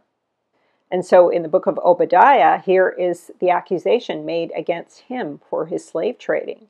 Taman shall be dismayed to the end that every one of the mount of Esau may be cut off for the slaughter, for the violence against thy brother Jacob. Shame shall cover thee, and thou shalt be cut off forever. In the day that thou stoodest on the side, in the day that the strangers carried away captive his forces, and foreigners entered into his gates, and cast lots upon Jerusalem. Even thou was one of them, but thou should have not looked on the day of thy brother, in the day he became a stranger. Neither shouldest thou rejoice over the children of Judah in the day of their destruction. Thou should not have looked on their affliction in the day of their calamity, nor have laid hands on their substance in the day of their calamity. Edom does the same thing today. Hebrew celebrities fall and are harvested, and he lays hands on their substance. The very one who took the sword and clothed himself in the cloak and mantle of Nimrod, the very spiritual and literal king of Babylon, is who Esau is. So why do people say he's the white man? The blood of those who fall into deception will be on the heads of those who fail to warn and teach about this. Because there are some of our people who just don't know. And it's designed that way. It's a strategy. But yeah, the black popes and Moors have functioned this way, and also on a personal level as agent provocateurs and state actors in the pantheon of the satanic gods and idols, or celebrity play. So, for example, J. Edgar Hoover, Muhammad Oprah, P. Diddy, and many others are Boule Edomites functioning in this way. These priests of On, the definition of the priests of On. So I always talk about this. Asnath, daughter of Potiphera, priest of On, priest of Babylon, Solomon's Power Brokers, by Christopher Knight. So in the Jones Dictionary of Old Testament, proper name On was the name of an Egyptian city. And Cairo, okay, in 1771, the Cairo over, not here, but the one over there in the continent of Africa, was named On. It was known as On. Okay? Babylon was an ancient city of Egypt that stood where Cairo is, and Cairo is the land of Edom today. So Edom went and colonized it. All right, I believe it was part of the northern kingdom of Israel, actually, originally. And the kings of Babylon and Egypt, whether it was Nimrod, Thoth, Cyrus, they were all the same, and they worshiped the dead. And Babylon was linked to the city of On. Okay? So, of course, we have Oprah with her own magazine, all right, and her own network. And she has a very similar facial structure to Candace Owens. All right, the thick eyebrows, the shorter kind of brachiocephalic head. In Nature Knows No Color line, that the original Moors were jet black people. They were Arabs. In the 14th century, a Moorish historian, Ali ibn Abd Allah, does mention at that point there were also white, blonde Moors, but so predominant was the black skin of the Moorish invaders of Europe that the blackamoor came to be used not only for Moroccans, but for other blacks such as Ethiopians and Sudanese. The physique of a Moor may be a Berber or an Arab, or a mixture of the two with Negro blood as well. So the Negroes are the Israelites. Source Book of Anthropology, Volume 1. But since many Arabs and Berbers are already Negro, we can simply say the Moors range in color from unmixed black to fair to white with all shades in between. But many of the American Negroes are indistinguishable from the Arabs. So even to the point that President Roosevelt and King Ibn Saud had a discussion over this, because he found that many of the slaves, the Negro cooks and mess boys, looked just like black Arabs. Let's have a look at some of the introduction of these ideas and how it all began. In the early movies, Sammy Davis Jr. used to play a very important part. He also acted with all these 33 other Freemasons, Lionel Richie, the producer of We Are the World, and he's discussing issues here with Donald Monin, S.J., Society of Jesus, president of Jesuit Boston College. And this, of course, became then the new musical production that was absolutely broadcast over the entire world. Because humanity has to unite in one mindset. And so let's create chaos, let's create false flags, let's create enemies, so that we can herd humanity into one camp. And let's have a rainbow nation and all the colors of the rainbow represented. I'm a red Indian, I'm a Chinese person, I'm a that, and I'm a this, and we are the world, we are the people. And what is the spirit behind it, I ask myself, in this process? Now, if we continue in this modern Hollywood era, let me remind you again, it is the church's birthright to own and control all media productions. So who really controls Hollywood? It's not the Jews. There's another power that controls this entity. So we'll introduce extraterrestrialism. It becomes very prominent. And then we'll link it to messianic messages as we condition minds as to what will happen. Close encounters of a third kind. Let's bring in things which can be, well, determined either extraterrestrial or demonic intervention. And all of the great megastars, well, they don't hide where their affiliations are, as you can see. Simon Cowell's little jet ski with his nice little Masonic symbol right on the front. They're not scared. And today, everything is out in the open. If you are interested, you can go to the web and you can punch in any actor that is prominent in the world today, any singer, any group, and look at the occult connections, their Masonic connections. Every single one is involved. And they all blatantly confess to their affiliations. Season of the Witch, in which there's a medieval night situation and this conflict between Islam and the Crusades and desertion, and then there is a witch who is possessed. But the way they deal with it, with all the blood and the gore and the drama to distract your mind, you always end up somewhere in a Catholic conclave.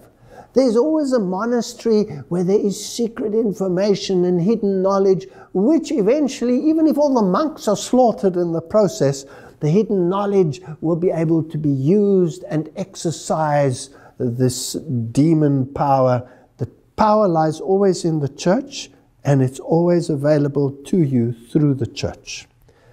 You've probably noticed that every single Hollywood movie has a Catholic priest. You never see a Protestant one. National Treasure, already it tells you right there on the cover what their intention is with the all-seeing eye. And this one is so full of masonry. Nobody should watch this stuff, but I'm just telling you that this is how children and people are being indoctrinated into a way of thinking. When you come to the movie The Exodus, Gods and Kings, it is probably one of the most godless movies ever made. And I don't have to discuss it with you. You can even watch it on this very channel where there's a discussion about this movie and how the directors feel. They are enemies of God. They hate God. They call Moses the most arrogant person that ever lived when the Bible says he was the most humble person that ever lived. They don't believe in God. They distort God. They twist the word of God. They ridicule God in every possible way. So they cannot be from God. They must be from the other camp. Then this massive production, The Kingdom of Heaven, spectacular, epic, and adventure. The main message of the movie is a post-Enlightenment opposition to violence carried out in the name of religion. Now there's a very powerful message. My question is, who creates the violence in the name of religion so that you can finally end the violence in the name of religion? Is it a master strategist sitting somewhere behind the scenes, pulling the strings, making enemies appear as enemies when actually there are no enemies, being in the field beforehand, using chariots of others as your own? Interesting. Again, if you want to find the Jesuit connection, you have to search a bit. You have to dig a little bit, but it's always there. It's somewhere in the wood pile. You just have to search around. Said Father Leo Lefebvre, the theology professor of Jesuit-run Fordham University. He said, you know, this is what the movie is about. The Times then tries to reassert the film's group hug, whatever status, with a quick quote from a cooperative priest who says exactly what they want to hear. The Reverend George Dennis, a Jesuit priest and a history professor at Loyola Marymount University in Los Angeles, who was one of the 5 experts provided with the script for Kingdom of Heaven, said he was impressed with the nuance and accuracy. The Christians are always the bad guys, the others are always the good guys. This is a mindset without the backdrop of history that is being instilled. Because the Jesuits have rewritten everything. They own the press.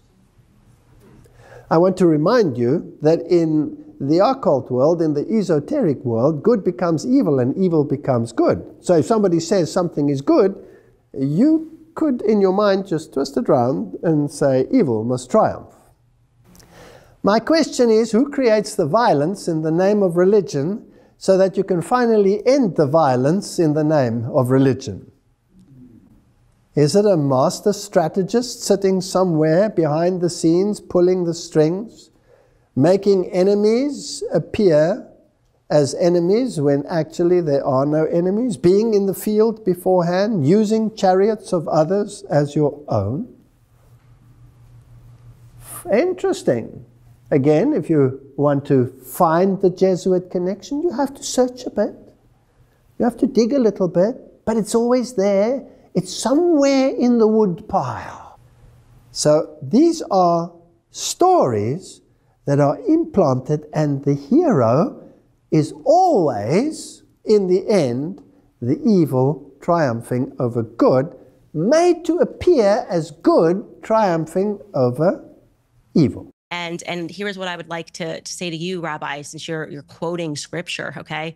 The one that's relevant to me is, woe unto them that call evil good and good evil, that put darkness for light and light for darkness. And if you'd like to dive into a little more scripture, I think what's relevant is Revelation 3:9. Behold, I will make them of the synagogue of Satan, which say they are Jews and are not, but do lie. Brilliant strategy. Take any of the Indiana Jones movies, the Raiders of the Lost Ark, and all of these issues. The language that is used is demeaning to God. Although it uses the themes of the Bible, eventually it leads you straight into hardcore occultism, Gnostic thinking. Mel Gibson and the Passion of the Christ. This is probably the one movie that moved the evangelical world to tears like no other movie prior to it. And I want to just go through a few scenes, but let's just establish again the connection. Mel Gibson receiving his honorary doctorate at Loyola Jesuit Marymount University. He must have received his honorary doctorate for something good. You know what? This doesn't pay, because his life was a misery after he made this. But irrespective of what his future plans are, which I've heard about, the fact of the matter is this is a Jesuit production, and it has Jesuit theology. But before we go there, let's just have a look at the prophecy in Zechariah so we can understand the context. Zechariah 11, then I said to them, if it is agreeable to you, give me my wages, and if not, refrain. So they weighed out for my wages 30 pieces of silver. Who's it talking about? It's a prophecy about Jesus Christ. And the Lord said to me, throw it to the potter. That princely price they set on me. So I took the 30 pieces of silver and threw them into the house of the Lord for the potter. Then I cut in two my other staff, bonds, that I might break the brotherhood between Judah and Israel. They rejected the Lord Jesus Christ. And the Lord said to me, next take for yourself the implements of a foolish shepherd. The good shepherd, they sold him out. The good shepherd, they set him aside.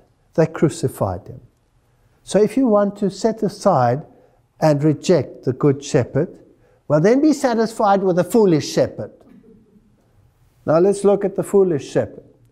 For indeed, I will raise up a shepherd in the land who will not care for those who are cut off. He won't care for them. Nor seek the young, nor heal those that are broken, nor feed those that stand still. This is not a good shepherd. This is an evil shepherd. But he will eat the flesh of the fat and tear their hooves in pieces. So he will be a destructive shepherd. He will destroy mankind.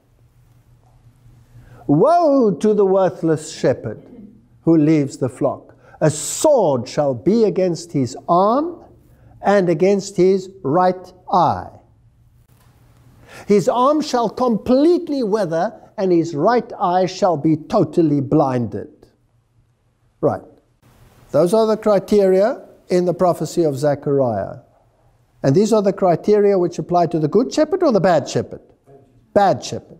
The evil one. Now remember, in the occult world, good becomes evil and evil becomes good. So now let's go to the movie. In most of the movie, Jesus appears with his right eye completely shut, smashed. There's the symbol of the eye. There's only one eye. If you take the Council of Foreign Relations, their Messiah, who is naked. And by the way, in this movie, Jesus appears out of the grave naked. I'm sure he didn't. He appeared with a robe of righteousness. He was not naked.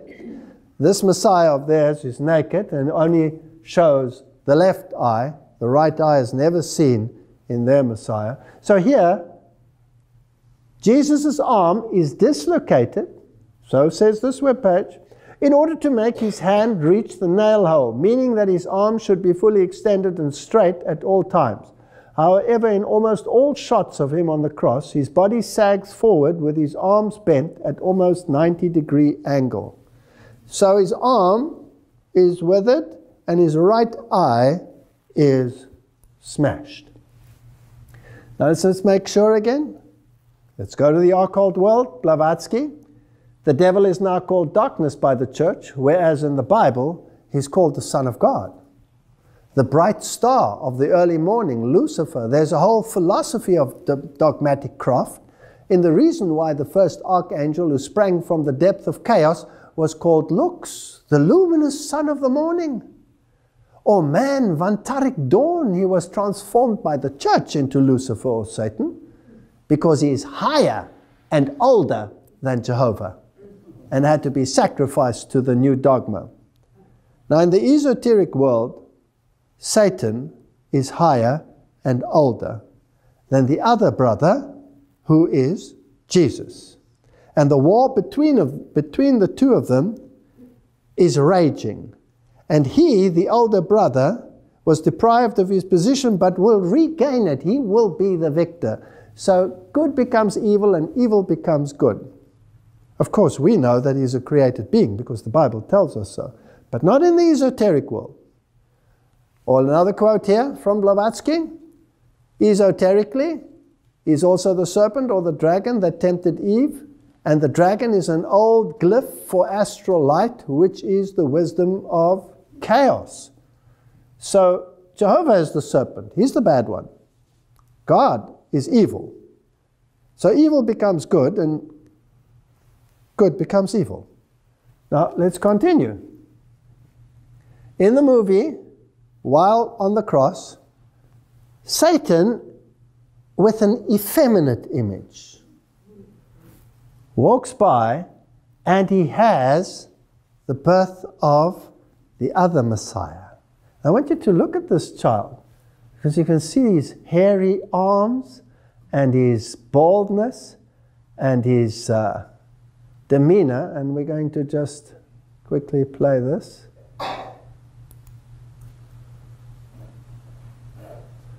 I want you to look at the smile on this evil face.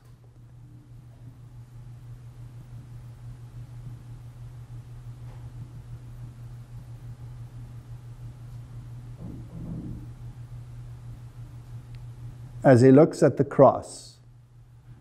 They cannot have, look at the hairs on his back. They cannot have created a more evil image than this. And it's virtually subliminal because nobody really notices it in the movie. And look at that evil smile. Now, good becomes evil and evil becomes good. So the evil is hanging where? On the cross. But the real evil is actually the good, because you have to turn everything around in the esoteric world. This is actually a symbol of the victory of Satan over Jesus Christ. This is what it means. Now, let's just make sure. Now, Gibson told Christianity Today, I've been actually amazed at the way, I would say, the evangelical audience has, hands down, responded to this film more than any other Christian group. What makes it so amazing, he says, that the film is so Marian. Gibson calls her the tremendous co-redemptrix and mediatrix. So the whole movie is about Mary. Mary is the one who consoles everyone. Mary is the great hero of this movie, not Jesus Christ. Now, another final little interesting little tidbit about this movie. The penitent thief on the cross was wearing around his neck the Catholic brown scapular. There. So if you look at the shot of him, he's wearing a scapular. Nowhere in the Bible do you read that he wears a scapular. Now, what is the scapular? The scapular is a structure that you wear around which guarantees you that Mary will let you bypass purgatory and take you straight to heaven. So it is a promise to Mary, not to God. So Jesus could not have given him the right to go to heaven one day. It's Mary that will decide who goes and who does not. But Mary, as we know, is an acronym for Lucifer, because she was immaculate without having to need the atonement. And then that Jesus said, it is accomplished, rather than it is finished. According to Rome, it was the Eucharist which was accomplished at the cross.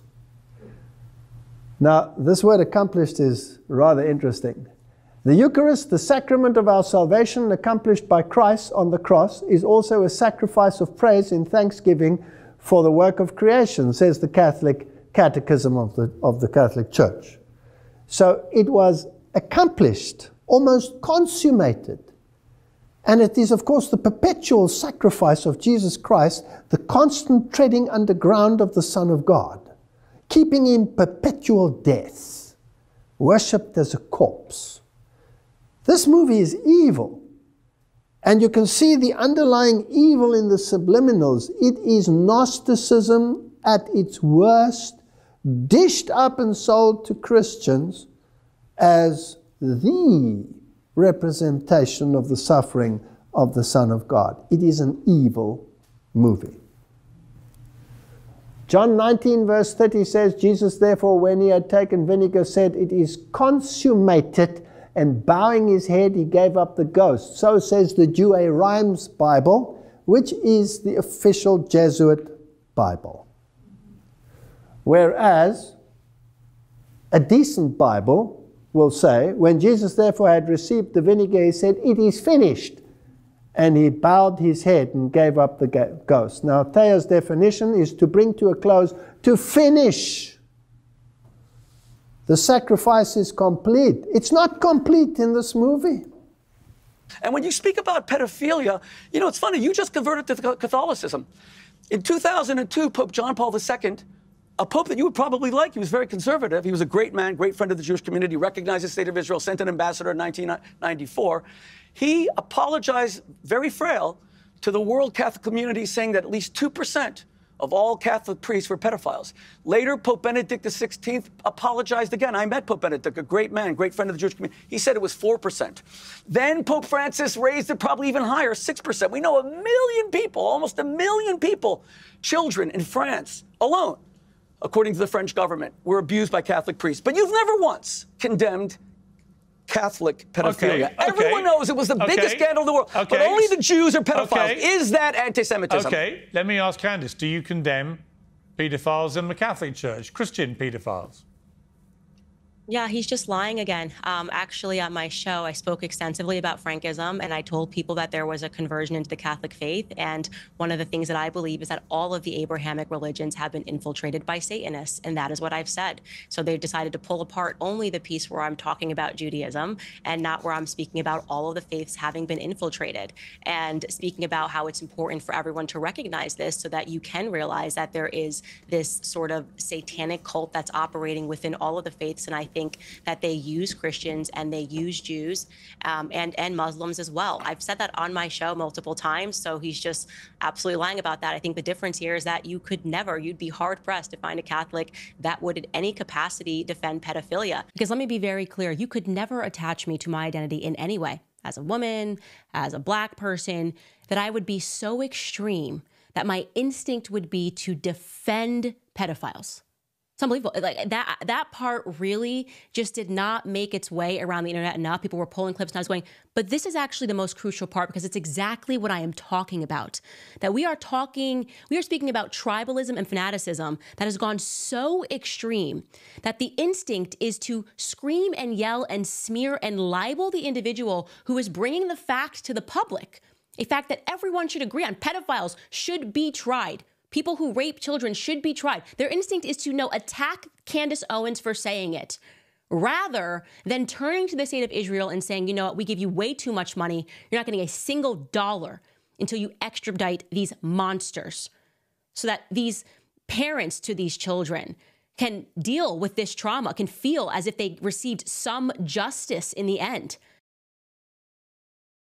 And so I'm so happy that I was given the opportunity to present to the world what is actually happening in this country, because they're seeing all the lies, they're seeing all the smears, but you can't unsee that back and forth between me and Rabbi Shmuley. And so now when those hit pieces register and they use these same tactics against more and more people, they're going to be asking themselves, oh, okay, is this what Candace was talking about? Is this exactly what I got to watch live? The lying and feeling nothing? Children of Satan lie like that, okay? You cannot be a child of God and not feel something when you lie. Despite all of the hideous things that he was throwing my way and the things that he was saying about me that were untrue, I couldn't do it back to him. I couldn't just make stuff up about Rabbi Shmuley, because spiritually I would be in conflict. He is not spiritually in conflict when he does that. It's natural to him. That's why I say for some people it seems to be a genetic disorder. It's like they lie as if it's natural for them. Like they feel good after they lie in the way that most people feel relieved after they tell the truth. They feel relieved after they lie. They love being deceptive. They love threatening people. They love blackmailing people. They love to watch people suffer. Truly. Him and his hag daughter, they love suffering, the giggling, the laughing. You guys have seen it, the sneering when they thought that Candace is over. Oh yeah, we're coming for you. That's not normal. That is in fact demonic. And so I will forever use my platform to speak against moral injustice. Like I said, at the beginning of this thing, these people supported me when it was against my own community. That was lauding criminality. That was applauding and trying to make messiahs out of people like George Floyd. And I said, this is wrong, because it was wrong. And I've always had the moral clarity to see right versus wrong. And now that the attention has shifted and the focus is on Israel, we're seeing the exact same tactics, the exact same BLM tactics to try to smear people and use the media hand to do that, when people, again, have the same clarity and say what is happening over here is wrong. That's why I say for some people, it seems to be a genetic disorder. It's like they lie as if it's natural for them. Like they feel good after they lie in the way that most people feel relieved after they tell the truth. They feel relieved after they lie. They love being deceptive. Woe unto them that call evil good and good evil, that put darkness for light and light for darkness.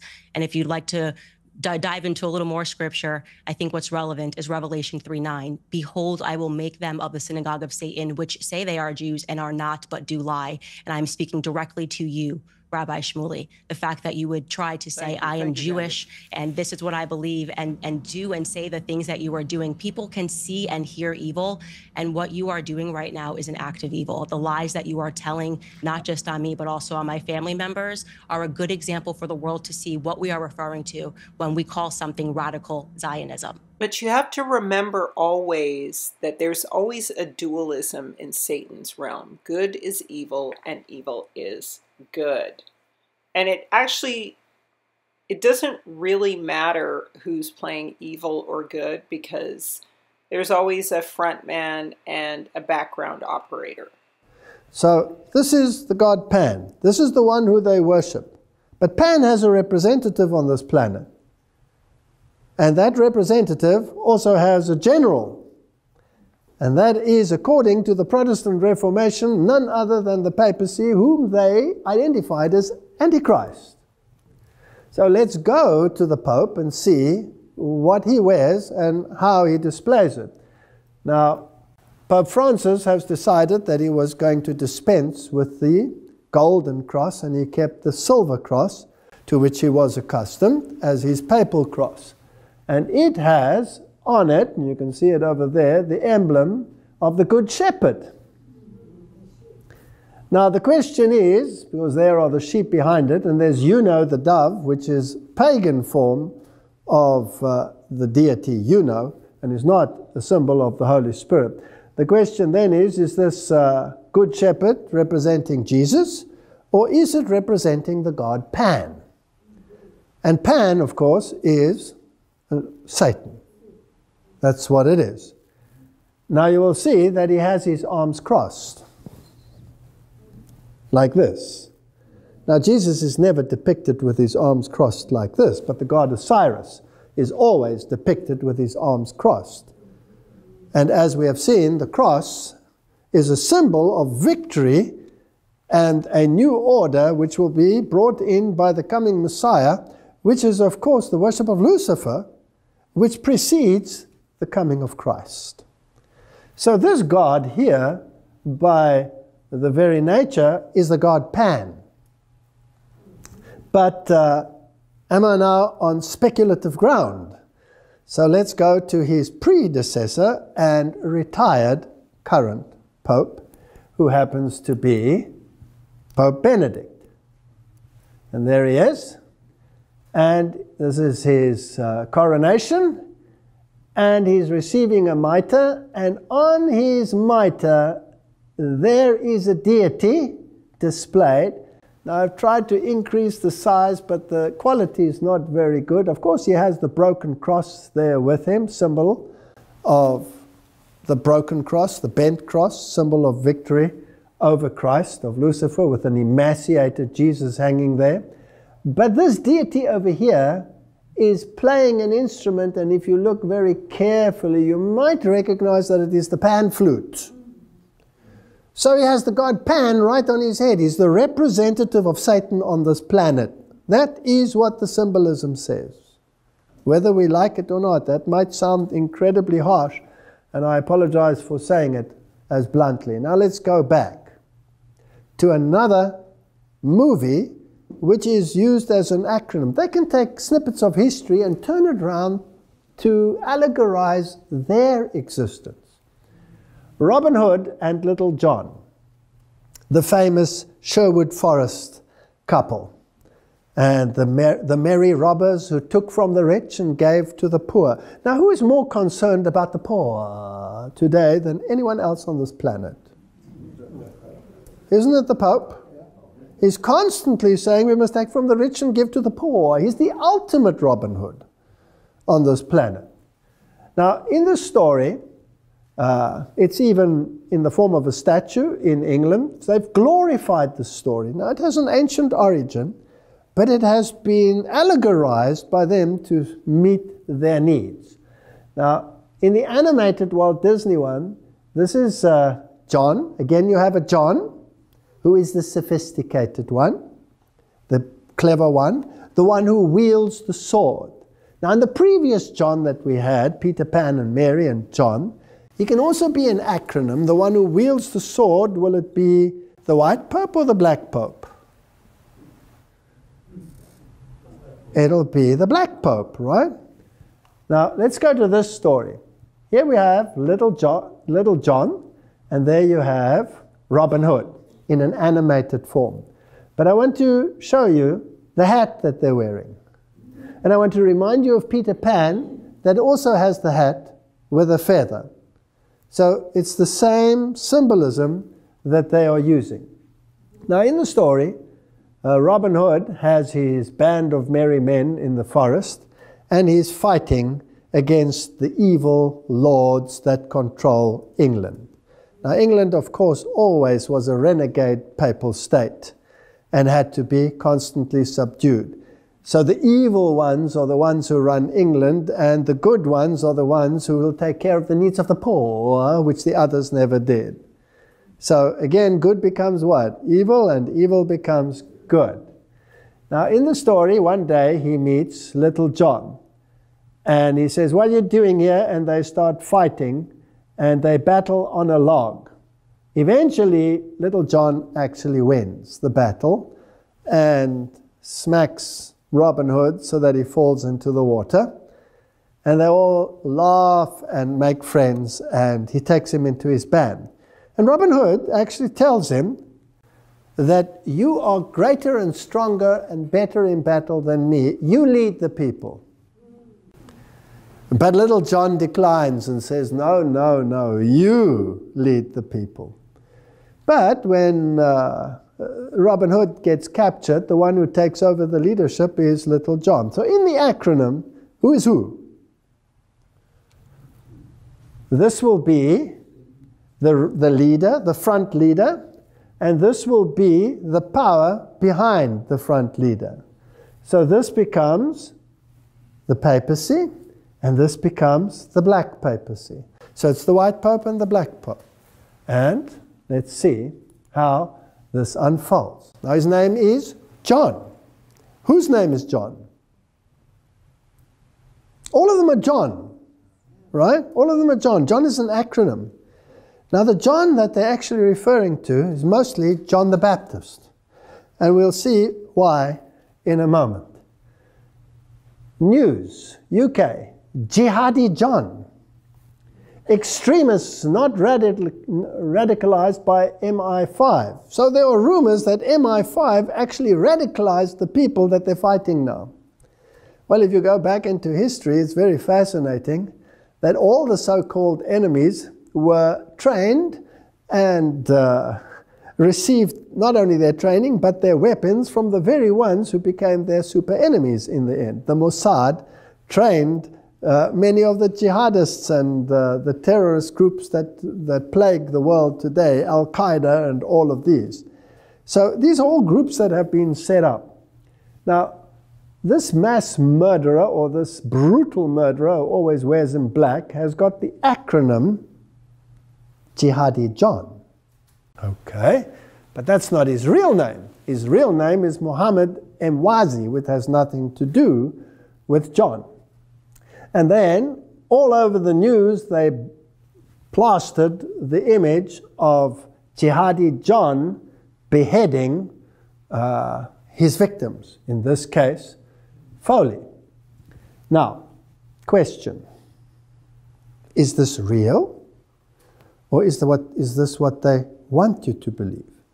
Now all you have to do is go to the web pages and have a look at people who are in the know, in the techno world, and there are literally hordes of web pages which will tell you that this is probably one of the worst Hollywood stunt productions that you can imagine, with analysis and all of this. I don't want to get into too much of a detail, but there are hundreds of skeptics out there who say, this never happened, this is not real.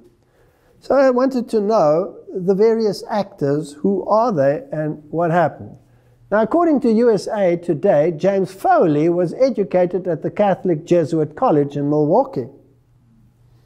So this is Jesuit involvement again. And if you start reading about the jihadists, you will see Jesuits involved. Jesuits priests disappearing, not reappearing. Jesuits everywhere along the line. Is it possible that they are actually the masterminds training? How does the master strategist work behind the scenes? Doesn't he create the enemies? Doesn't he pull the strings behind the scenes? Doesn't he achieve his objective through Hegelian dialectic? Doesn't he create the enemy which unites humanity? These are questions which I wish to raise. Now, all of these, of course, if they are trained in Jesuit colleges, are also trained in theatrics. And if we have a look at just the political scene and the great leaders of the world, John Paul II, wasn't he a known actor? His counterpart on the other side of the waters was Ronald Reagan. Wasn't he a known actor? Yes. The governor of California, Arnold Schwarzenegger, is he not a trained actor? So there's a lot of theatrics involved. And whether this ever happened or whether it didn't happen, the world has to be shocked by the beheading. Beheading is probably one of the worst things. Now, if I go to Wikipedia, Jihadi John is also called John the Beetle. Now, the Beetle, John Lennon, was a known Luciferian, and he was controlled by the Jesuits directly. The Beetle group was controlled by the Jesuits. And he said, I sold my soul to Satan. And he's also called Jailer John. Now John is appearing just a little bit too frequently for my liking. And there are pseudonyms associated with a member of Islamic State of Iraq, ISIL, ISIS, and they behead various people. All right, so you have all of these acronyms. Now let's just go a little bit further into this. The Jesuits, Ebola, and beheadings, trying to get the New World Order going. Now, I'm not interested in the quality of this web page. Whether it's a good web page or a bad web page is irrelevant at this point, because people will take it anywhere. But what is true, that black magic Freemasonry has the symbol for the degrees 9 to 11, which depict a decapitated head by a short sword. Let me tell you a little secret. Why would they use the symbol of a beheaded individual? And why is the name John always associated with these organizations? Because John the Baptist is the mega saint of many of the esoteric occult movements. And I'll give you some details as to this. Here is the UK column. So, for instance, June the 24th, John the Baptist's Day, was appointed a Masonic holiday, on which the members were to assemble, perform certain rites, and partake of a common meal. Jews and Freemasons in Europe, etc., etc., Harvard Press, etc. So, now we're getting into the nitty-gritty of the matter. The Bunch of Grapes Tavern, mentioned in the Poe chapter, was called the St. John's Lodge No. 1. Satanist Aleister Crowley, a 33-degree Freemason who influenced the Beatles tremendously, by the way, sometimes used the alias John St. John. So when you attach an alias like John, then it is a signal that there is an occult connection. But none of the usage has anything to do with piety. Aleister Crowley was one of the most evil men on the planet, with the most evil rituals that you can imagine, which should never be spoken of in good places. So in actuality, it is a vicious mockery. What is memorialized is the manner of St. John's death. It is a constant source of celebration and a constant reminder to anti-Masons of what can happen to them. But even deeper, because now they're just thinking on a Masonic level, let's go one deeper on a Jesuitical level. It is a constant reminder of the victory of Satan over Jesus Christ. We saw it in the movie, The Passion of the Christ, where they reverse the issues. So when they behead John the Baptist, it is a symbol of the victory of Lucifer against the followers of Jesus Christ. They're celebrating the beheading. They're not celebrating the saint. Are you with me? Okay. Now, how did Paul die? In the same way. Now, if we go through the names of the popes, there are 23 popes with the name John. 23 with the name John. What are they standing for? Are they standing for John the Baptist or the other John? They don't tell you which one, but it's John the Baptist. And there are 6 popes with the name Paul. And there are 2 popes with the name John Paul. That's a double whammy. Putting both into that name frame. What are they standing for, and whose side are they on? I know I'm on dangerous ground, but I'm sticking my neck out. Let's go further. Joseph Ignatia Guillotin was the physician. Dr. Joseph Guillotin was a French physician who proposed on 10 October 1789 the use of a device to carry out the death penalties in France, the guillotine. But what is not known is that he was also a Jesuit. So who is the ultimate beheader on this planet? Jihadi John or the Jesuit order?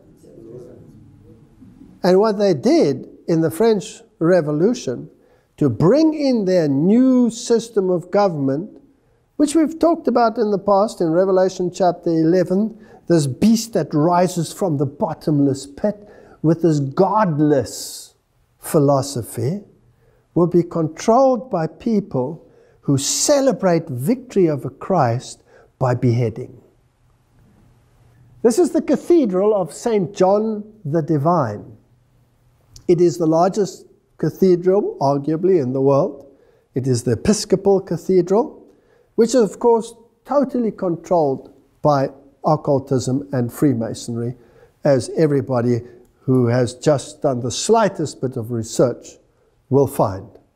Now, the very name is a blasphemy, because St. John was never divine. Only Satan said that man can become divine. Now, this cathedral of St. John the Divine, officially the Catholic Cathedral Church of St. John, the Great Divine in the city of Diocese of New York, they don't really tell you whether it's John the Baptist or whether it's John the other one. Enough that the acronym is John. Inside, for a while, they hung up the statue of the female Christ, which is a blasphemy in itself. And it was sculpted by the granddaughter of Sir Winston Churchill, whose Masonic apron can be seen right there in the British Lodge if you want to go there. This is Masonry. This is Masonry. And in this cathedral, they also have the blessing of the beasts, where all the animals, cows and goats and bears and all kinds of creatures, horses are brought in. They poo all over the place, and then all these animals are blessed. Interesting. So, a female Christ. And here's an interesting webpage, Sinister Sites, and it tells you the destruction of New York City, including the Twin Towers, sculpted right on the building, because this cathedral is a work in progress. Everything is changed a little bit every year, something is added. Just like the Jesuits have a work in progress. And there's the pillar showing the destruction of New York City with the twin cities and the smoke going up behind it. Just as you saw in The Simpsons, just as you saw in Michael Jackson's release. Is there something going on here behind the scenes? But not only that, they also have the Temple of Understanding in this cathedral, which is the United Nations organization which is there to bring about a one world religion, which we saw in the previous lecture has already been accomplished by the signing of the Unity of Religious Agreement. So we are heading towards a mindset that all religions need to comment here. Tony writes, I'm not a big fan of Lauren Chen. She makes some good points, but she sows division. I like people that speak the truth and still try to create unity.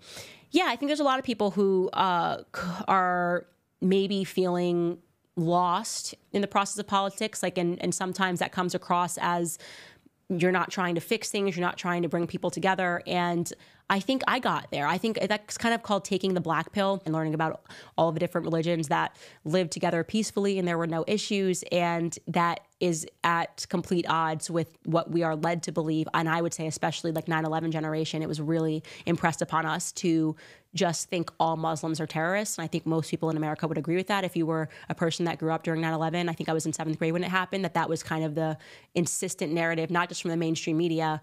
And it wasn't even like just Muslims. Like it could be someone who was Hindu. Anybody that was that color, you were like, oh, no, I don't want to be on a plane with this guy. And I feel like the more that I leaned into my faith, my perspective changed, and I just got a lot happier because I just kind of know in my heart that in the end we win, and that's the reality of it. And so if you've taken the black pill, I would like to suggest that you instead take the white pill. Come together. Who's the enemy? Who's the enemy? The enemy is the extremist. And the extremist is going to kill us. And the extremist is going to cut our head off. And he's coming to bomb me right here. And he's going to put a smart bomb in this place. And he's going to blow us to smithereens, etc. Fear is the mechanism of herding people into a camp. If the end result is in accordance with what the Bible tells us is going to happen, then I know who's behind it. The agenda is the destruction of Christ and his followers. That's the agenda. There's no other agenda. My enemy is not over there. My enemy is right here. You think the left hand doesn't know what the right hand is doing. They know exactly what they're doing. The orderly development of a civil, pluralistic society requires that the authentic spirit of religion not be confined to personal conscience.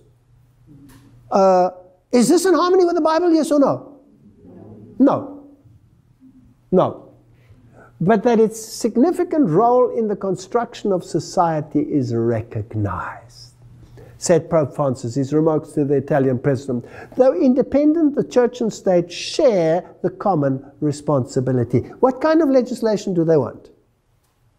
They want the church and the state together to regulate conscience. Are we waiting for something like that?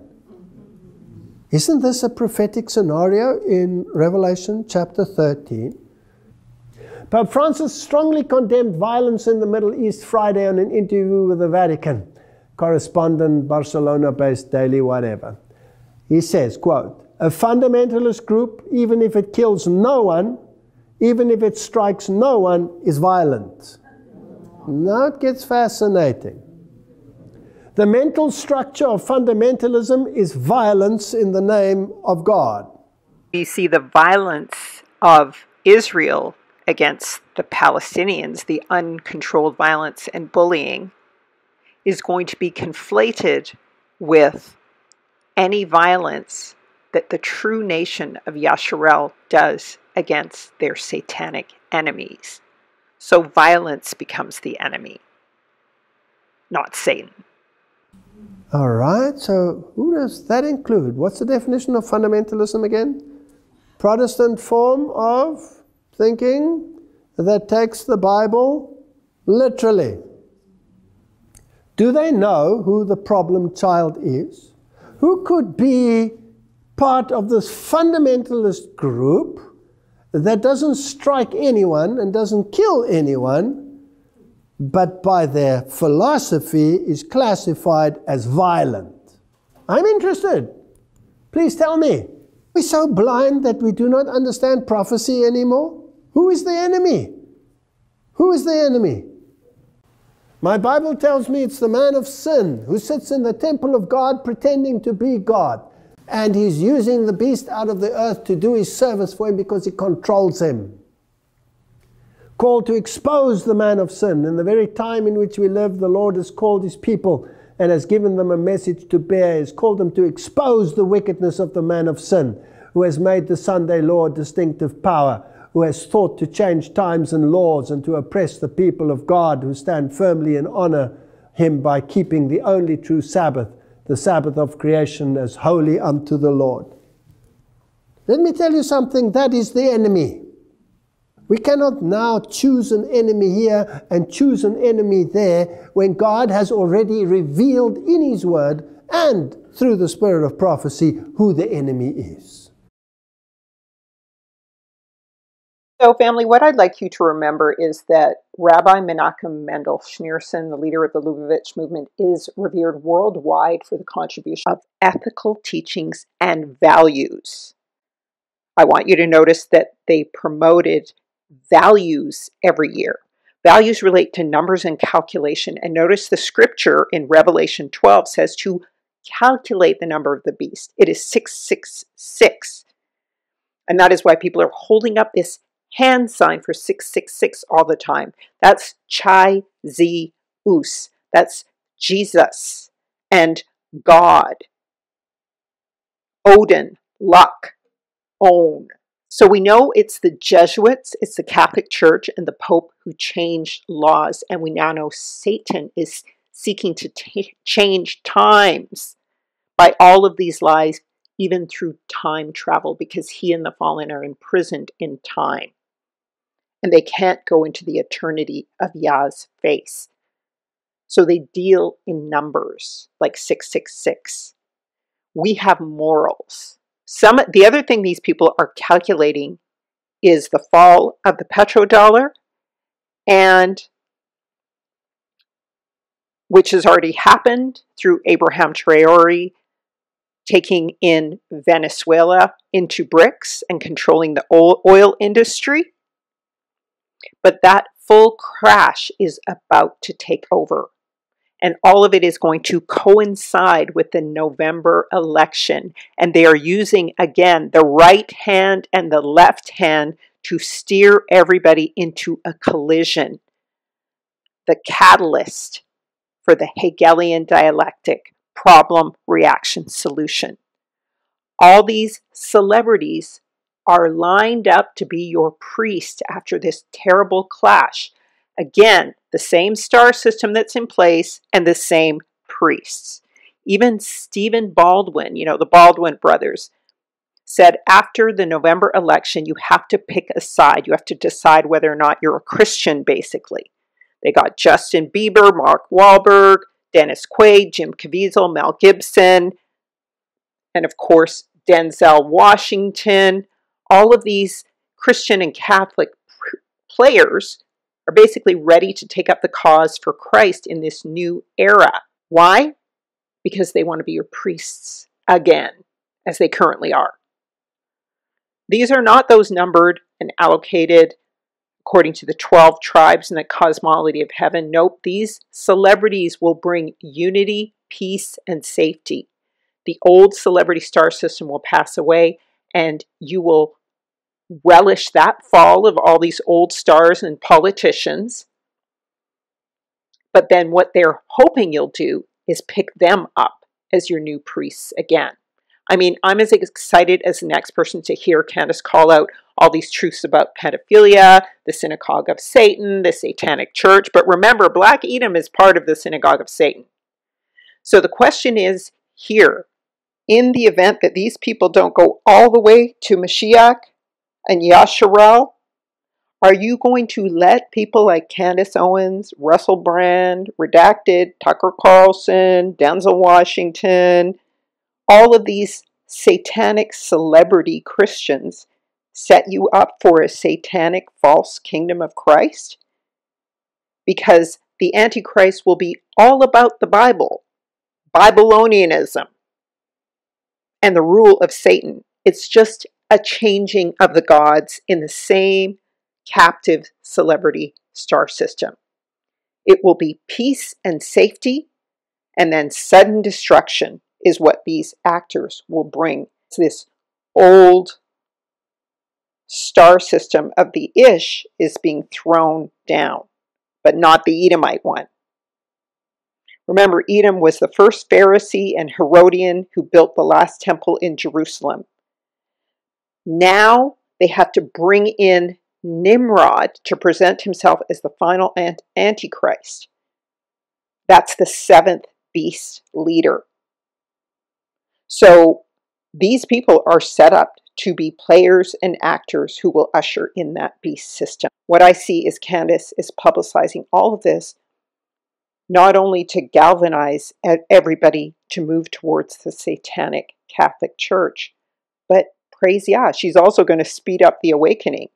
And that's why I celebrate, and that's why I watch. Because the word does say, if any man preach Christ, it's a good thing. Some indeed preach Messiah. What then, notwithstanding, in every way, whether in pretense or in truth, Mashiach is preached, and therein do I rejoice and will rejoice. So, some do it with different motivations, but Yah makes all things work together for those who love him and are called according to his purpose. So she trumpets the truth and exposes it to more people. Some are exposed to the truth, some are exposed to the lie. But be excited and give glory to Yahuwah and continue to watch and pray and be not deceived. But remember, the unity of all false religions and unity with men is not unity in Yahushua HaMashiach, nor is it true salvation. What do you think? Give me your comments. Actually, send me an email. I may disable comments, but go ahead and let me know what you think, family, about what's going on. I'm going to continue to watch and pray, and I pray for the salvation of Yasharel and the Gentiles grafted in. Shalom. Regardless of how this game is played, Candace Owens is a beautiful, articulate woman, and I really enjoy a lot of her commentary. The questions I've raised are very legitimate, but, you know, just for the sake of the glory of Yah, I just pray for her sincere and full salvation, and that Yah will just war for her. After I did this video, I went for a run, and Yah was like, pray for her, pray for her. So I pray genuinely for her salvation, her full salvation, and I even pray that with all these legalities going on, that she'll go to B'nai Israel's organization to seek legal support should she pursue any other avenues to respond to her shadow ban, her actual ban from YouTube. So, and I pray she continues to support Jewish people, all people who are of the faith and believe in the book and believe in Yah. And I pray that Candace fully submit to Yahuwah and her identity in Yasharel and Yahushua HaMashiach. I get so weak in the knees, I can hardly speak. May God bless you and keep you and cause his face to shine on you. May he be gracious, lift the light of his countenance, and give you shalom. So family, go ahead and pick up the calendar of the cookbook at intoalltruth.net. That's intoalltruth.net. And support this ministry. I thank you for all your prayers and support. They mean so much to me. If you would please hit the like button and share. It doesn't cost you anything. I would greatly appreciate it. And Baruch to you all. Arise of you, O Yahweh.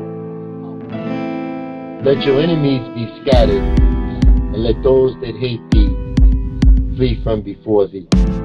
Give him thanks by saying hallelujah.